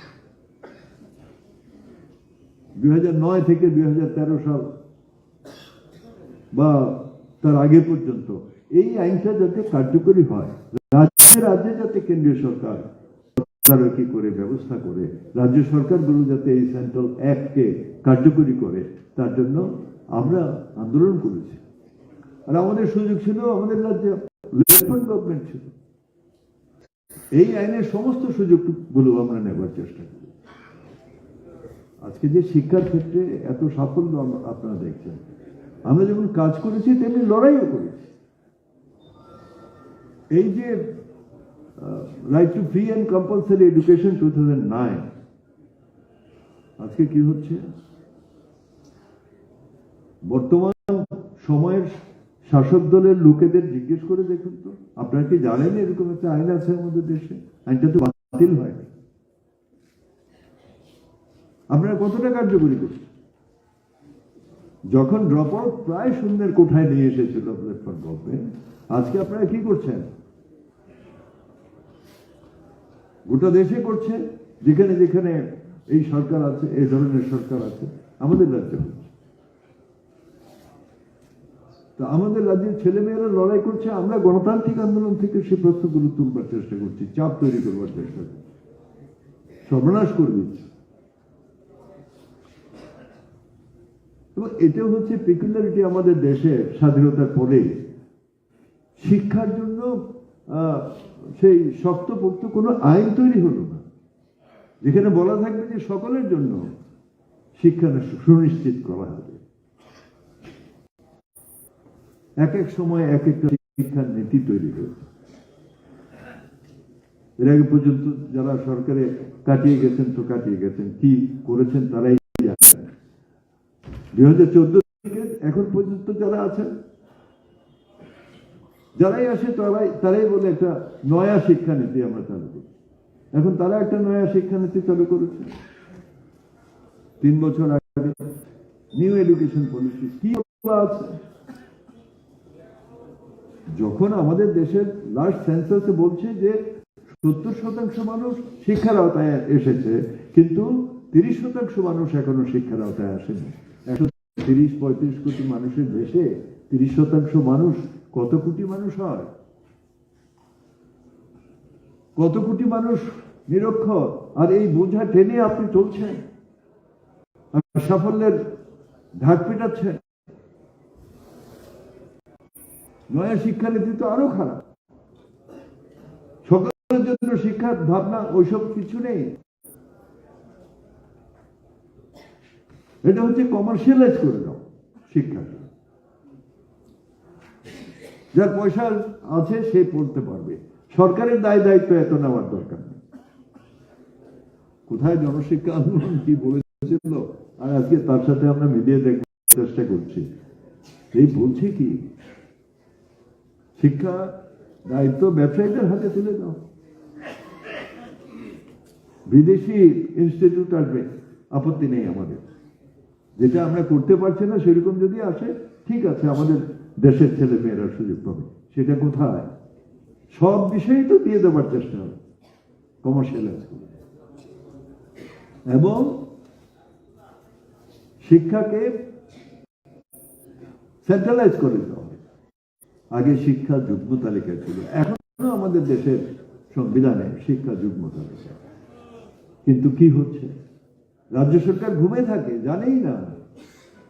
সমস্ত নীতি তৈরি হয়ে যাচ্ছে দিল্লিতে, কেউ প্রতিবাদ পর্যন্ত করে না। গত 8-9 বছরে আমরা শুনিনি যে কোনো রাজ্য থেকে তীব্র প্রতিবাদ করেছে কোনো একটা রাজ্য সরকার। করছে ওইখানে অনেক আরব সাগর তীর থেকে, সবাই খবরও রাখেন। কেরালা করছে কমার্শিয়ালাইজেশনের বিরুদ্ধে, সেন্ট্রালাইজেশনের বিরুদ্ধে। আর শিক্ষার সূচির মধ্যে যেটা ছিল আমাদের গর্বের বিষয়, আমাদের দেশের সংবিধান ধর্মনিরপেক্ষ রাষ্ট্র, এবং তার সমস্ত কাজের মধ্যে তার ছাপ থাকবে, এবং শিক্ষার ক্ষেত্রেও মৌলিক বিষয়টা অন্তর্ভুক্ত ছিল, ধর্মনিরপেক্ষ। এটা যেন কেউ টাচ না করতে পারে, নজরদারি আছে। কোথায় কমিউনালাইজেশন করার চেষ্টা হচ্ছে, এগুলো যারা শিক্ষার সাথে সরাসরি যুক্ত আছেন তারা জানেন। আপনারা নয়া শিক্ষানীতি তো আরো ধ্বংসের দিকে নিয়ে যাবে গোটা দেশকে। তো আমি আর আলোচনা বাড়াচ্ছি না, একটা কথা শুধু বলবো যে আজকে ৭৮তম জনশিক্ষা দিবস আমাদের কাছে, বিশেষ করে ত্রিপুরা রাজ্যের মানুষের কাছে এজন্য আরো বেশি অর্থবহ এবং ঐতিহাসিক গুরুত্বপূর্ণ হয়ে দাঁড়িয়েছে যে যারা আজকে দিল্লি থেকে গোটা দেশটাকে ধ্বংস করবার চেষ্টা করছে, যারা রিচ তাদেরকে আরো রিচ করবার চেষ্টা করছে, মুসলিমরা হাতে গোনা কয়েকজনকে, তাদেরকে পরাস্ত না করতে পারলে সব জায়গায় এবং আইসোলেট করতে না পারলে মানুষের থেকে, আমাদের দেশ এগোবে না, আমাদের রাজ্য এগোবে না। এবং এই লড়াইটার মধ্যে এখন আমরা আছি, আমাদের রাজ্যে প্রত্যক্ষ সেই সংগ্রামের মধ্যে আছে। 1.5 মাস পরে আমাকে অংশগ্রহণ করতে হবে এই সংগ্রামে। আমি এই গভর্নমেন্টটা চাই আবার ফিরে আসুক না, যারা সাধ্যের মধ্যে থেকে সমস্ত কিছু রাজ্যের জন্য করবার চেষ্টা করেছে তাদের আবার ফিরিয়ে আনবো। সে কাজগুলো যেখানে গত 58 মাসে স্তব্ধ হয়ে আছে রাজ্যের উন্নয়ন, সেই কাজ আবার পুনরায় শুরু করবার জন্য আবার লেফটেন্যান্ট গভর্নমেন্টকে ফিরিয়ে আনবো। এই ঐতিহাসিক গুরু দায়িত্ব আমাদের সামনে এসেছে, এবং সেটাই সাধারণ সম্পাদক কমরেড দেববর্মা।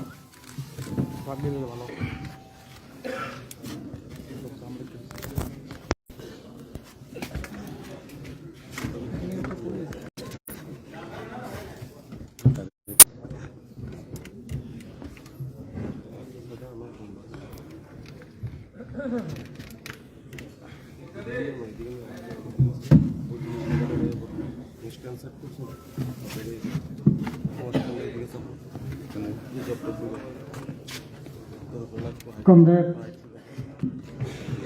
সভাপতি, মঞ্চে আমাদের সংগঠন সহ গণ আন্দোলনের নেতৃবর্গ, সংগ্রামী বন্ধুগণ, আমি শুরুতেই ৭৮তম জনশিক্ষা দিবসে আমাদের জনশিক্ষা আন্দোলনের প্রতিষ্ঠাতাদের, বিশেষ করে দশরথ দেব, হেমন্ত দেববর্মা, সুধীন্দ্র দেববর্মা সহ অন্যান্য নেতৃত্বকে গভীর শ্রদ্ধা নিবেদন করছি। এর সাথে সাথে আজকে দিনে যারা এই আন্দোলন করতে গিয়ে যারা শহীদ হয়েছেন, মারা গেছেন, তাদের প্রতিও শ্রদ্ধা নিবেদন করছি। আখরক বখরক তিনি হাস্তে বিভাগে অত্যন্ত গুরুত্বপূর্ণ পেশা সাল, ঐতিহাসিক সাল। এই সাল যদি গাকায় হয়তোবা সিংহরা তিনি ট্রাইবেল, নন ট্রাইবেল ত্রিপুরার জন্য গণতান্ত্রিক আন্দোলন বিকশিত হয়ে ও জায়গা जों फालिदामां खामो आबो हाजार दाम क्वेश्चन प्रश्न कारण गणमुक्ति परिषद जनशिक्षा समिति न त्रिपुरा राज्य गण आंदोलन विकासे एक बड़ स्तम्भ हाथियार एटाके भित्ति करे आज के दिने जो गणतांत्रिक आंदोलन जो विकास আমরা যে আজকে এখানে সমাবেত হচ্ছি ট্রাইবেল নন ট্রাইবেল গোটা রাজ্যের মানুষ ধর্ম বর্ণ নির্বিশেষে যে ঐক্যবদ্ধভাবে গণতান্ত্রিক আন্দোলনের যে বিকাশ হচ্ছে এটা হয়তোবা নাও হতে পারত যদি না জনশিক্ষা দিবস জনশিক্ষা সমিতি গড়ে যদি না আসতো। আমরা পাশের রাজ্যগুলোতে দেখি কি মিজোরাম, কি নাগাল্যান্ড, কি মণিপুর, কি মেঘালয়, আমাদের রাজ্যে যে গণতান্ত্রিক যে আন্দোলনের যে বিকাশ, ওইখানকার গণতান্ত্রিক যে আন্দোলনের যে বিকাশ, এটার মধ্যে আকাশ পাতাল তফাৎ।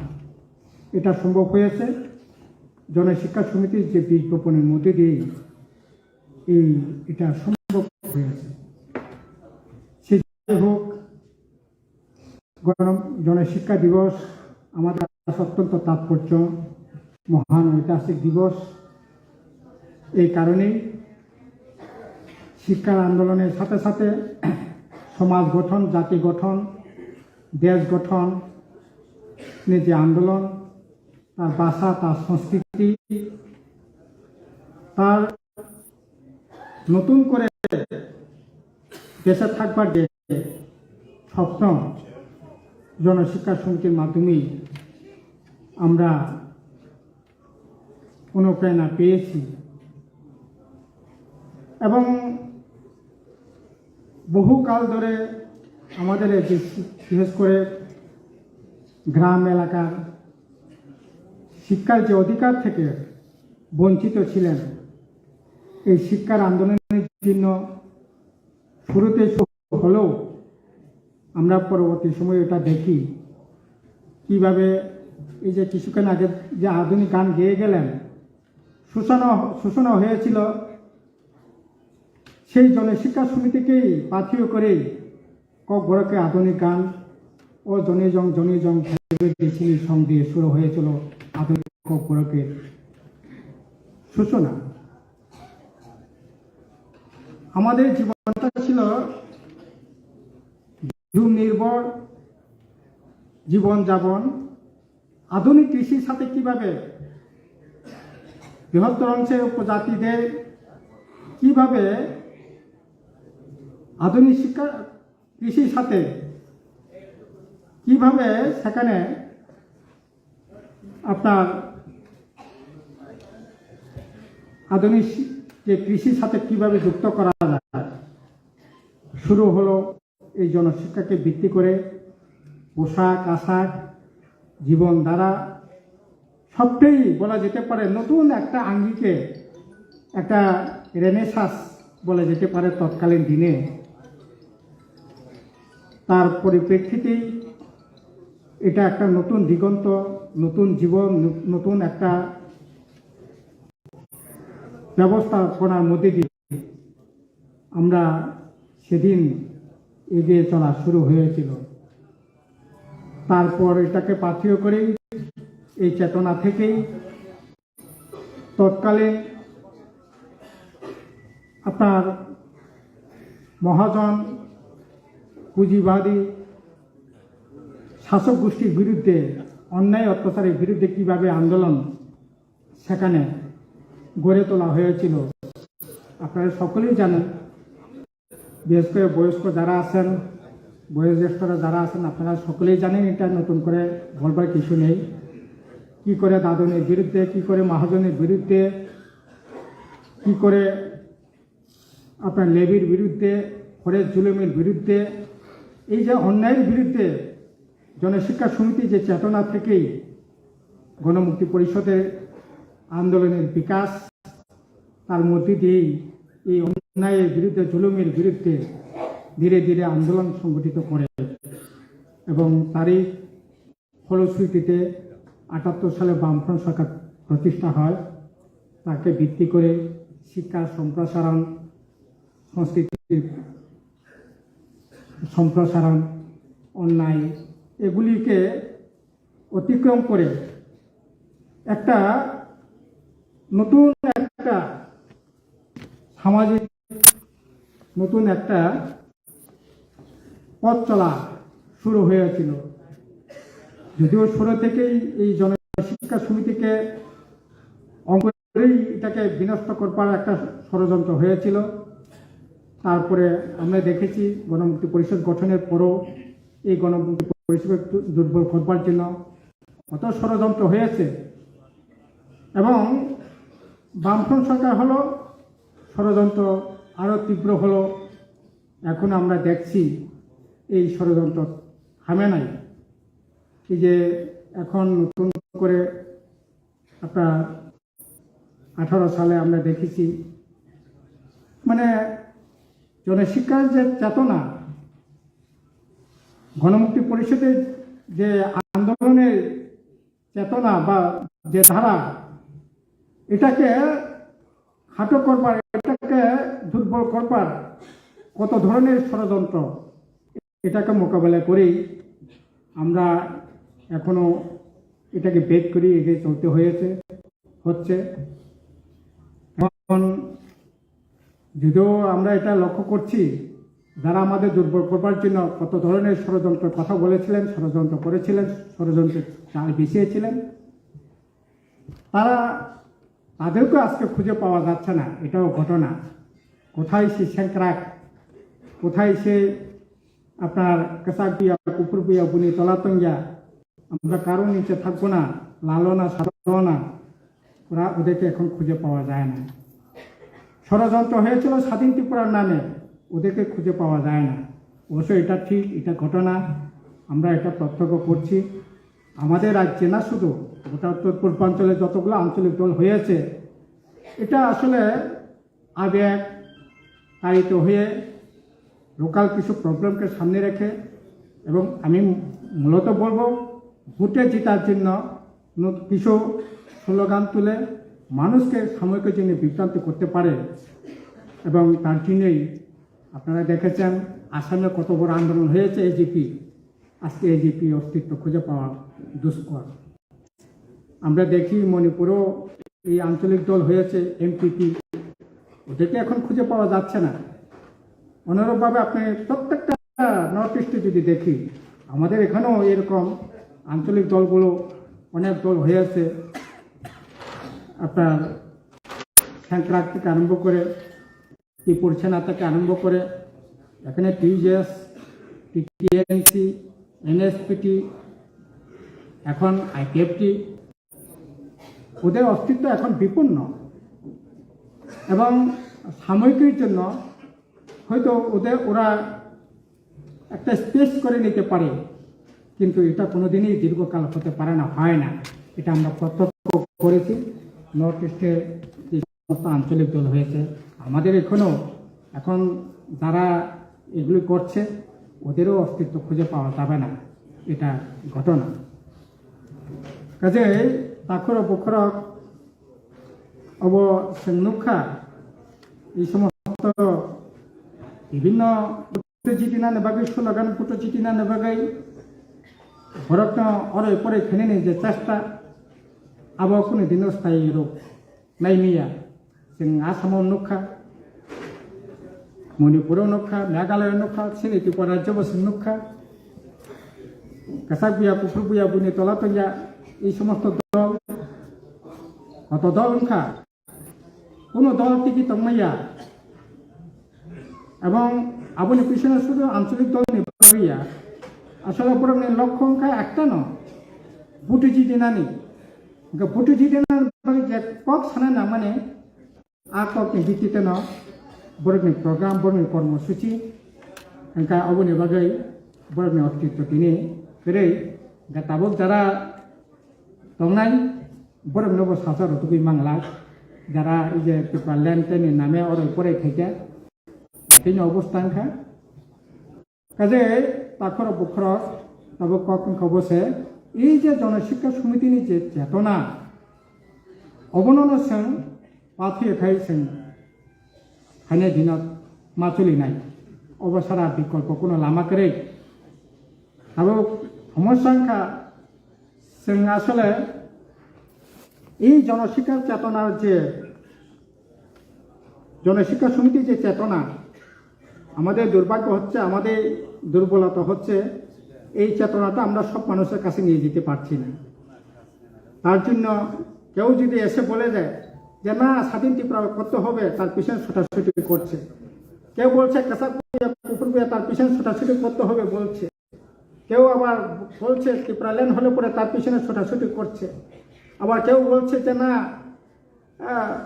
আওয়ার ল্যান্ড আওয়ার রাইট এই সমস্ত স্লোগান তুলে মাঠ গরম করবার চেষ্টা করছে তার পিছনে ছোটাছুটি করছি আমরা এটা নিশ্চয়ই জনশিক্ষা সমিতির যে চেতনা এই চেতনার অভাবেই বলে এই চেতনাটা আমরা মানুষের সামনে মানুষের মধ্যে সেখানে ব্যাপকভাবে নিয়ে যেতে পারছি না এটা আমাদের দুর্বলতা এই দুর্বলতার কারণেই এটা আমরা লক্ষ্য করছি আমাদের মধ্যে যে অস্থিরতা আমাদের মধ্যে সাময়িকের জন্য ছোটাছুটি যেটা হচ্ছে করছে এটা আমাদের এই জনশিক্ষা সমিতি যে চেতনাটাকে আরও বড় বেশি আমাদের মানুষের মধ্যে নিয়ে যাওয়ার কাজ এটাই হচ্ছে আজকের দিনে আমাদের সবচেয়ে বড় সফল এই চেতনা যতক্ষণ পর্যন্ত নিয়ে যেতে না পারি আমাদের এই ঐক্যটা মানে আমরা বড় করতে পারবো না আর ঐক্য যদি বড় না করতে পারি তাহলে পরে এখানে আমরা বৃহত্তর যে লড়াই আমরা করছি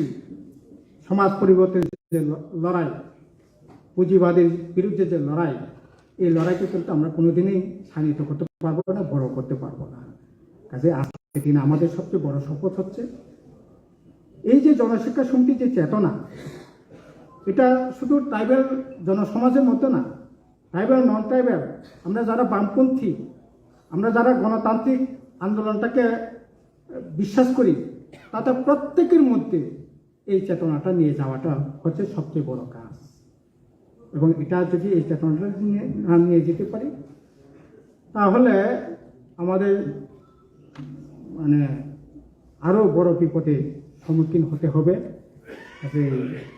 আমি আর বড় কিছু বলছি না এখানে ওনারাও বলবেন আমার আবারও এই চেতনাটাকে নিয়ে যাওয়ার শপথ যেমন নেব তেমনি এই জনশিক্ষা সমিতি যারা প্রতিষ্ঠাতা তাদের প্রতি আবারও গভীর শ্রদ্ধা জানিয়ে আমার কিছু কথা বলা এখানে শেষ করলাম ইনকলাব জিন্দাবাদ ৭৮তম জনশিক্ষা দিবস জিন্দাবাদ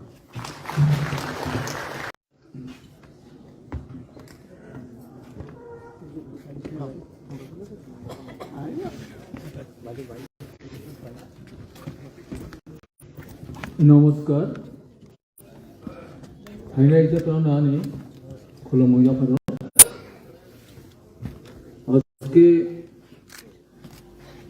৭৭তম জনশিক্ষা দিবস। ইতিমধ্যে আমার আগের দুজন বক্তার কাছে আপনারা শুনেছেন। এই অনুষ্ঠানের মাননীয় সভাপতি তথা উপজাতি গণমুক্তি পরিষদের সভাপতিও শ্রী জিতেন্দ্র চৌধুরী মহোদয়,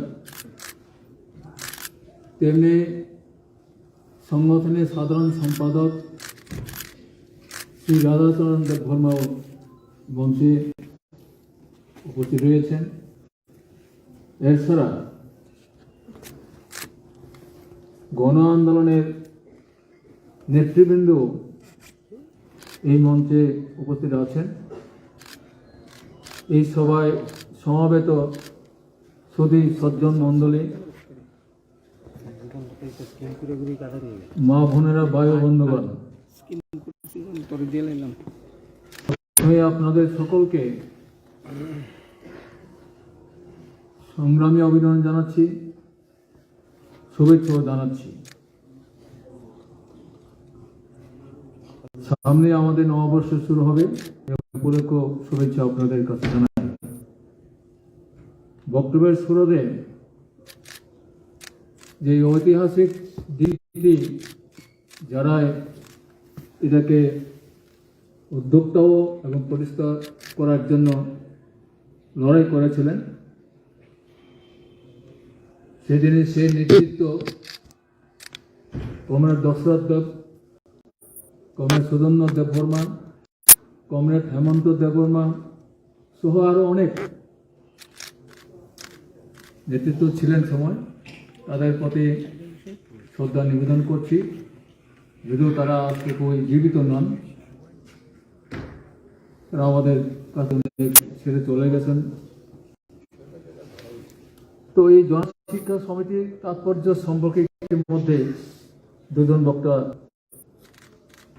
তথ্য সম্বলিত অনেক বিষয়ে এখানে আপনাদের সামনে উপস্থিত করবার চেষ্টা করেছেন।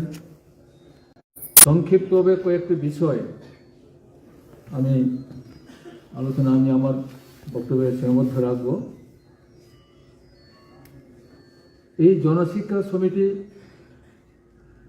তার ৭৮তম উদযাপন আমরা করছি ধারাবাহিক পর্যায়ে প্রতি বছর। আগামী দিনে সেটা ৭৯তম হবে। এটা ঐতিহাসিক দিন। এটা সেদিনই মুসলিমে সেই শিক্ষিত যে যারা উদ্যোগ হয়েছিলেন, শিক্ষিত যুবক যারা উদ্যোগী হয়ে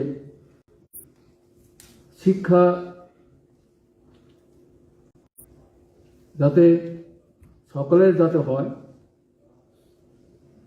অন্ধকার যাতে মানুষের জীবন থেকে ঘুচে যায়, শিক্ষার আলো যাতে সকলের কাছে নিয়ে যাওয়া যায়, এই স্বপ্ন নিয়ে সেদিন তারা এই সময়টা গড়ে তুলেছিলেন। এই উদ্যোক্তার মধ্যে এমনকি সেই জননায়ক, জননেতা কমরেড বীরেন দত্ত নানাভাবে সাহায্য করছিলেন, যেটা আমি দশরথ দলের মধ্যে আমি দেখেছি। তাহলে সামগ্রিক শিক্ষার জন্য যে প্রয়োজন তৎকালীন সময় হয়েছিল, এটা এই অনুভবটা শুধুমাত্র উপজাতি জনজীবনেই যে শিক্ষার মানে অভাব ছিল ঘটনাটা না, গোটা রাজ্যে সে দিনের শিক্ষার যে তথ্য যদি আমরা দেখি তাহলে দেখব অনেক অনেক। তারপরে নারীদের শিক্ষা তো শুধুই ছিলই না, তখন রাজন্য শাসিত,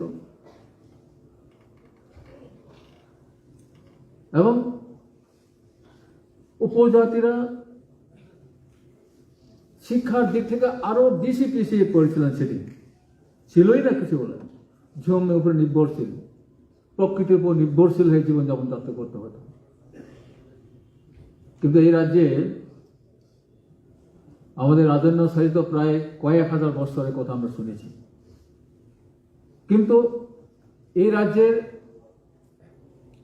আদিবাসীদের অর্থাৎ এই রাজ্যের প্রজাদের শিক্ষার সামগ্রিকভাবে পৌঁছে দেওয়ার যে ব্যবস্থা, সেটা অত্যন্ত সীমিত ছিল না বললেই চলে। হয়তো শহরে দু একটা স্কুলের ব্যবস্থা হয়তো ছিল, এরা কয়েকজনের লেখার মধ্যে আমি দেখেছি খুব কম প্রাথমিক লেখাপড়া করার জন্য, তবু এই রাজধানী ছিল, অন্যত্র সেরকম খুব বেশি ছিল না, ছিলই না বললেই চলে। আর অশিক্ষার জন্য সেদিন বিশেষ করে উপজাতিরা মহাজনের কাছে ঠকছিলেন নানাভাবে। জিনিস কেনার ক্ষেত্রে বাজার আসলে ঠকতেন, অর্থাৎ শোষণের জমিদার না, যারা এই সমস্ত শোষকদের তাদের মানে শোষণের একটা মৃগ ক্ষেত্রের মধ্যেই তারা আবদ্ধ ছিলেন। এইরকম অবস্থার হাত থেকে মুক্তি পাওয়ার জন্য এই জনশিক্ষা আন্দোলনটা গড়ে তুলতে সেদিন আর বাধ্য হয়েছিলেন জায়গা। এবং আমরা শুনেছি সেই আন্দোলনের মধ্যে দিয়ে অনেকগুলি স্কুল গড়ে তারা তুলেছিলেন নিজেরাই, কেউ বাস সাঁত লাকড়ি এগুলি জোগাড় করে, মাস্টারের বেতন টেতন এগুলি ব্যবস্থা করে নিজেরাই পড়াশোনা করানোর জন্য স্কুল তারা খুলে দিয়েছিল প্রায় 300 থেকে উপর, দেখেছে ইতিহাস। তো এই রকম একটা অবস্থা ছিল সে সময়ের মধ্যে, রাজন্য শাসন।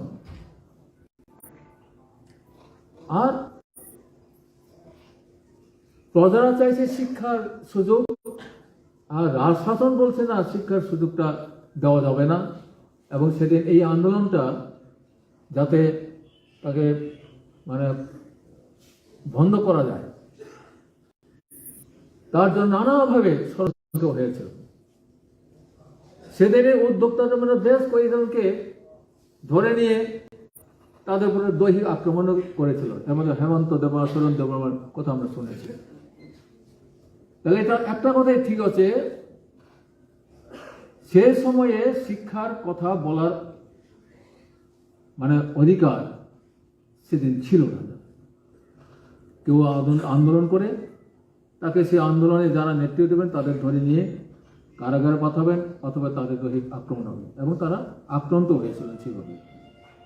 তাহলে রাজশাসন চাইছিলেন না শিক্ষা সংক্রান্ত হোক। আর রাজশাসন যদি এটা সমগ্র মানুষের শিক্ষার কথা ভাবতেন, তাহলে তো আন্দোলনের কোনো প্রয়োজনই ছিল না। সেদিন কি দরকার?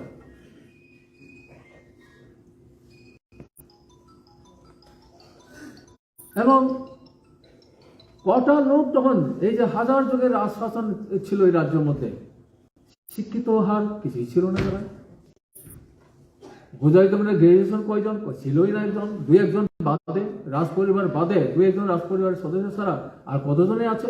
আর যারা এই আন্দোলন করার জন্য এগিয়েছিলেন এই কয়েকজন ছাড়া মানে গ্রাজুয়েট, বিএ পাস, এমএ পাসের কথা বাবাই ছিল না, তখন বাবাই যেত না, শিক্ষার সুযোগই ছিল না, তখন নামই লিখতে জানত না উপজাতিদের মধ্যে। যাই হোক, এই হচ্ছে ত্রিপুরার অবস্থা সে সময়ের মধ্যে। এই সময়টার মধ্যে দাঁড়িয়ে সকলের জন্য শিক্ষা প্রশ্নে সেদিন আন্দোলন তারা করে তুলতে বাধ্য হয়েছিলেন, যার জন্য এই আন্দোলনে যাতে অচিরেই বন্ধ করে দেওয়া যায় তার জন্য নানাভাবে ষড়যন্ত্র হয়েছিল, নানাভাবে অত্যাচার হয়েছিল।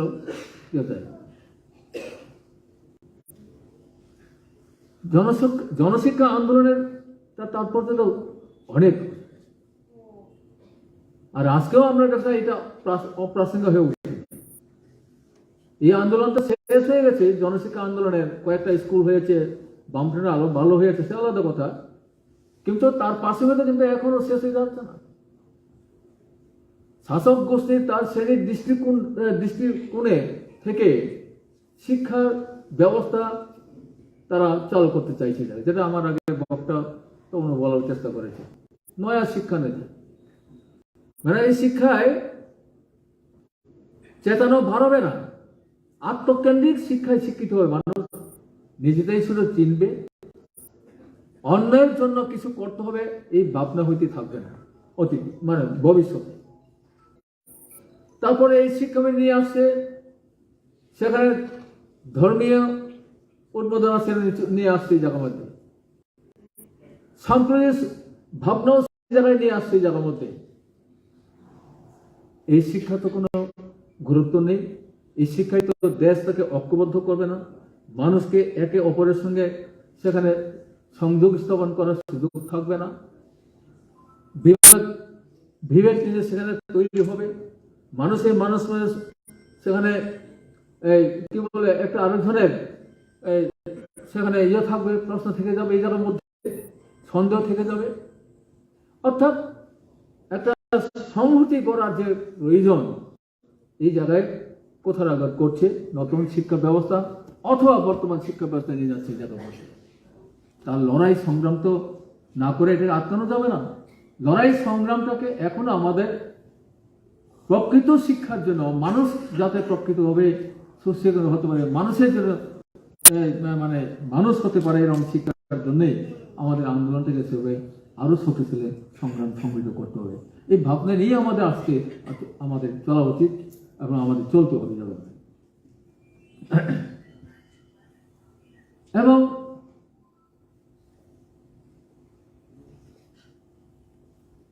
এখন কেউ এখন বলছে এটা তো ঘটনা, বামফ্রন্ট সরকারের ত্রিপুরায় পরিস্থিতি না হলে পরে উপজাতিদের শিক্ষার হার এত দ্রুত গতিতে বাড়ত না।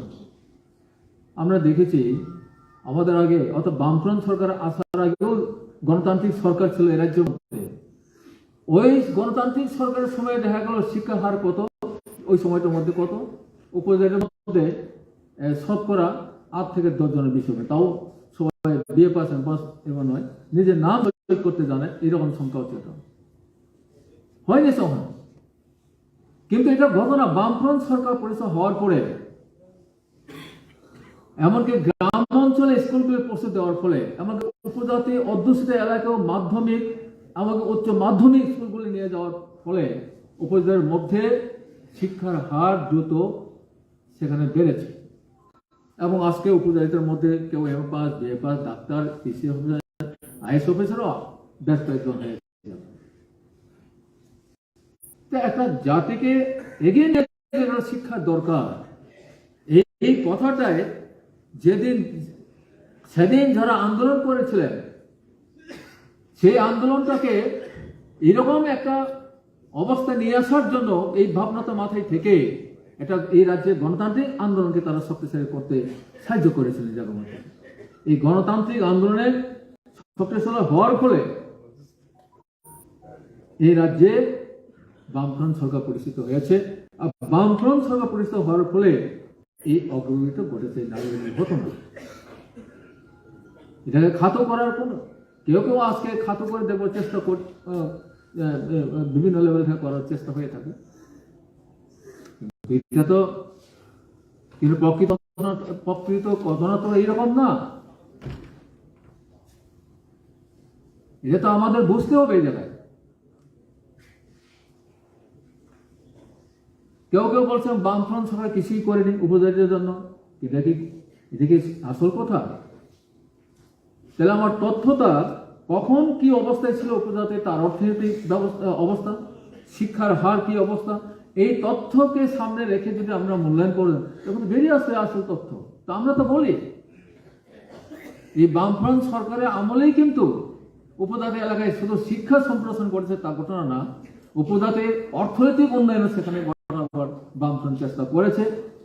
অনেকে আর্থিক থেকে স্বাবলম্বী হওয়ার একটা সুযোগ তারা পেয়েছিলেন বামফ্রন্টের সরকার থাকার সময়। এটাও তো ঘটনা। রাস্তাঘাট, পানি জলের ব্যবস্থা, চিকিৎসার পরিকাঠামো যতটা সম্ভব, যেটা অতীতে ছিল না, বামফ্রন্ট সরকার থাকার ফলে কিন্তু এই সুবিধাটা সেই সমস্ত দুর্গম উপজাতি এলাকায়ও, অধ্যুষিত এলাকাও সেই জায়গায় সুবিধাগুলো নিয়ে যেতে পেরেছি। আমরা কেউ করেনি। হাজার বছরের রাজতন্ত্র শিক্ষার জন্য আন্দোলন করতে হয় রাজ্যের মানুষকে, তো বাবা যায়। তবে এটা ত্রিপুরাই শুরু করেছে তা না, ভারতের বিভিন্ন জায়গায় রাজ্য শাসনে তাদের সুবিধার, তাদের শাসনের সুবিধার জন্য এই শিক্ষাটাকে সেভাবে তারা গুরুত্ব দেওয়ার চেষ্টা করেছে। আমাদের রাজ্যও তাই করেছে, এর জন্য উপজাতিরা আটকে গিয়েছে এবং ত্রিপুরার উপজাতির অন্য অংশের মানুষও আটকে গিয়েছিল শিক্ষার জগতে, তারা শিখতে করেছিল, অন্ধকারে ডুবেছিল তারা, প্রকৃতির উপর জীবনযাপন করতে অভ্যস্ত হয়ে গিয়েছিল, এছাড়া বিকল্প ছিল না। তো এই জায়গা থেকে পরিত্রাণ করার জন্য সেদিন কিন্তু এই আন্দোলন গড়ে তুলেছেন।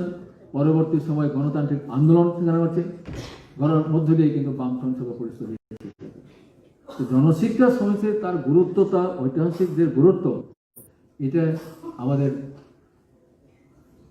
খাতো করবার কোনো সুযোগ সেখানে নেই, ছোট করার কোনো সুযোগ নেই যাবে। এই অভিজ্ঞতা নিয়ে আজকে দিনে আমাদের সামনে যে লড়াই সম্বন্ধে আর ভাবতে হবে যাবে। আজকে সাম্প্রদায়িক শক্তি মাথা সুচুরি দিচ্ছে।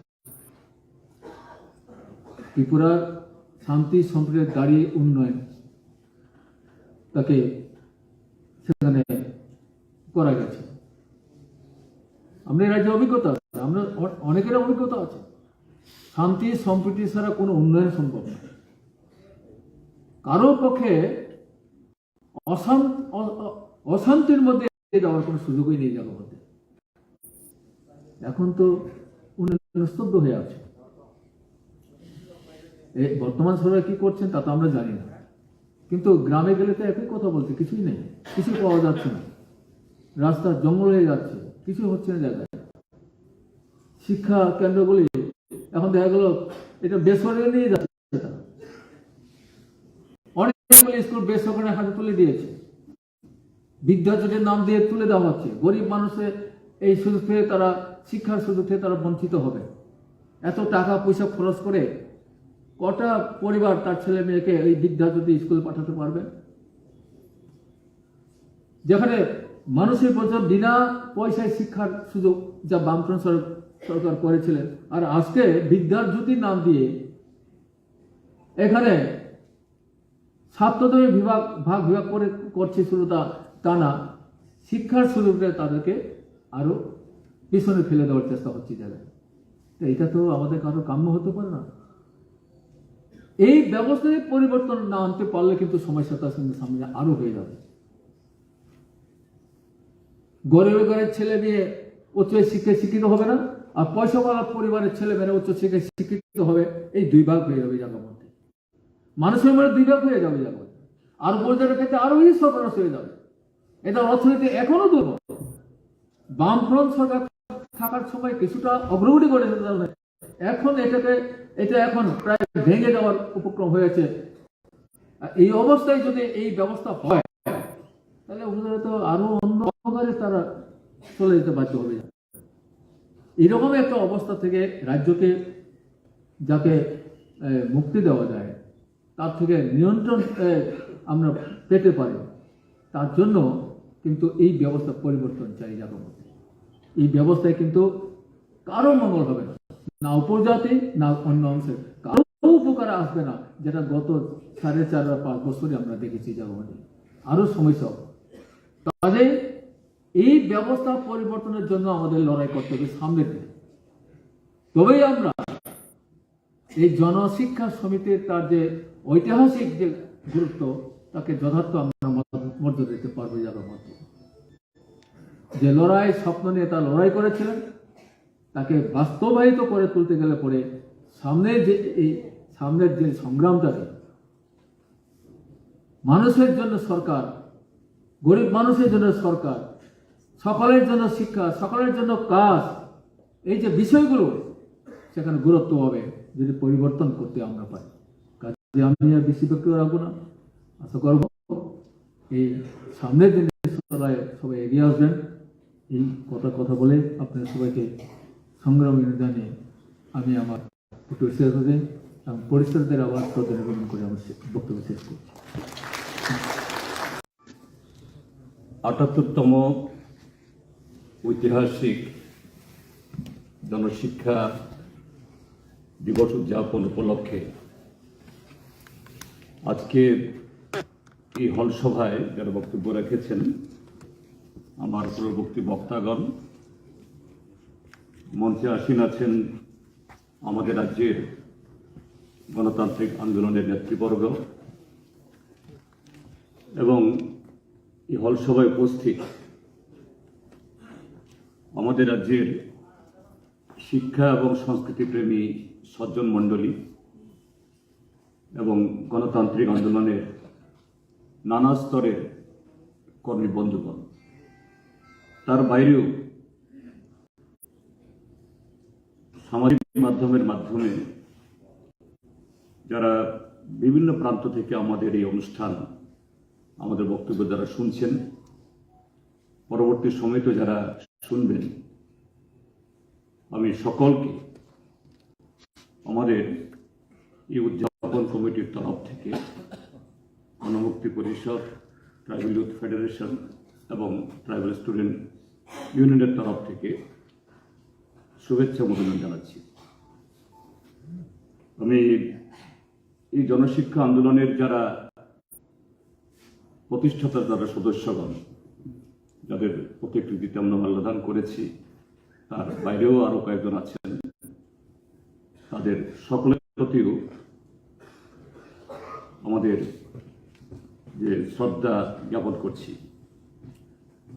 তো বন্ধুরা, এখানে অনেক মূল্যবান আলোচনা শুনেছেন, হয়তোবা কিছুটা চর্বিত চর্বান হবে, চেষ্টা করব কতটুকু সংক্ষেপে সেখানে বলা যায়। জনশিক্ষা আন্দোলনকে একটা ঐতিহাসিক আন্দোলন হিসেবে আখ্যায়িত করা হয়। একটা দিক থেকে ৭৭ বছর আগে আজকের এমন দিনে এই আন্দোলন বা এই সমিতি গড়ে উঠেছিল, সেদিক থেকে সময়ের নিরিখে নিচ্ছে একটা ইতিহাস এবং তার পরবর্তী সময়েতে যারা এই আন্দোলনের সাথে যুক্ত হওয়ার পর শুধু ত্রিপুরাজ্যের শিক্ষার ক্ষেত্র না, সামাজিক, সাংস্কৃতিক এবং রাজনৈতিক ক্ষেত্র থেকেও আলোকিত করেছেন, নেতৃত্ব দিয়েছেন সহায়কবি, এটা সেদিক থেকে ঐতিহাসিক। কিন্তু আমি বলবো যে এই আন্দোলন গড়ে ওঠার সময়কালটা একটা ঐতিহাসিক সন্ধিক্ষণ। কোন সময়? 1945-এর ডিসেম্বরের 27, পৌষের 11 তারিখ, যখন দ্বিতীয় বিশ্বযুদ্ধ তার অবসান ঘটেছে, হিটলারের পরাজয়ের মধ্য দিয়ে সারা পৃথিবীব্যাপী অবদমিত জাতিগোষ্ঠী বা এই পৃথিবীর বিভিন্ন ভূখণ্ডে যারা শত শত বছর ধরে সামন্ত শাসনে, ঔপনিবেশিক শাসনে নানাভাবে যারা বঞ্চিত ছিলেন, শোষিত ছিলেন, সেই সোভিয়েতের লাল ফৌজের নেতৃত্বে হিটলারের পতনের মধ্য দিয়ে একটা মুক্তির আকাঙ্ক্ষা, এই মুক্তি শুধু বিদেশি শাসকদের জোয়াল থেকে না, শোষণ থেকে বা কুপমণ্ডকতা থেকে, সমস্ত ধরনের যা সভ্যতার বিরোধী, মানবতার বিরোধী, তা থেকে মুক্তির আকাঙ্ক্ষা। সেই সময়টায় আবার আমাদের এই ভারতীয় উপমহাদেশে আমাদের স্বাধীনতা আন্দোলনের একেবারে অগ্নিযুগ, তার 2 বছর বাদে আমরা স্বাধীনতা লাভ করেছি। আর সমুদ্র, হিমাচল, চিটাগাংয়ের টেকনাফ থেকে আজকের পাকিস্তানের খাইবার, এই বিস্তীর্ণ এলাকায়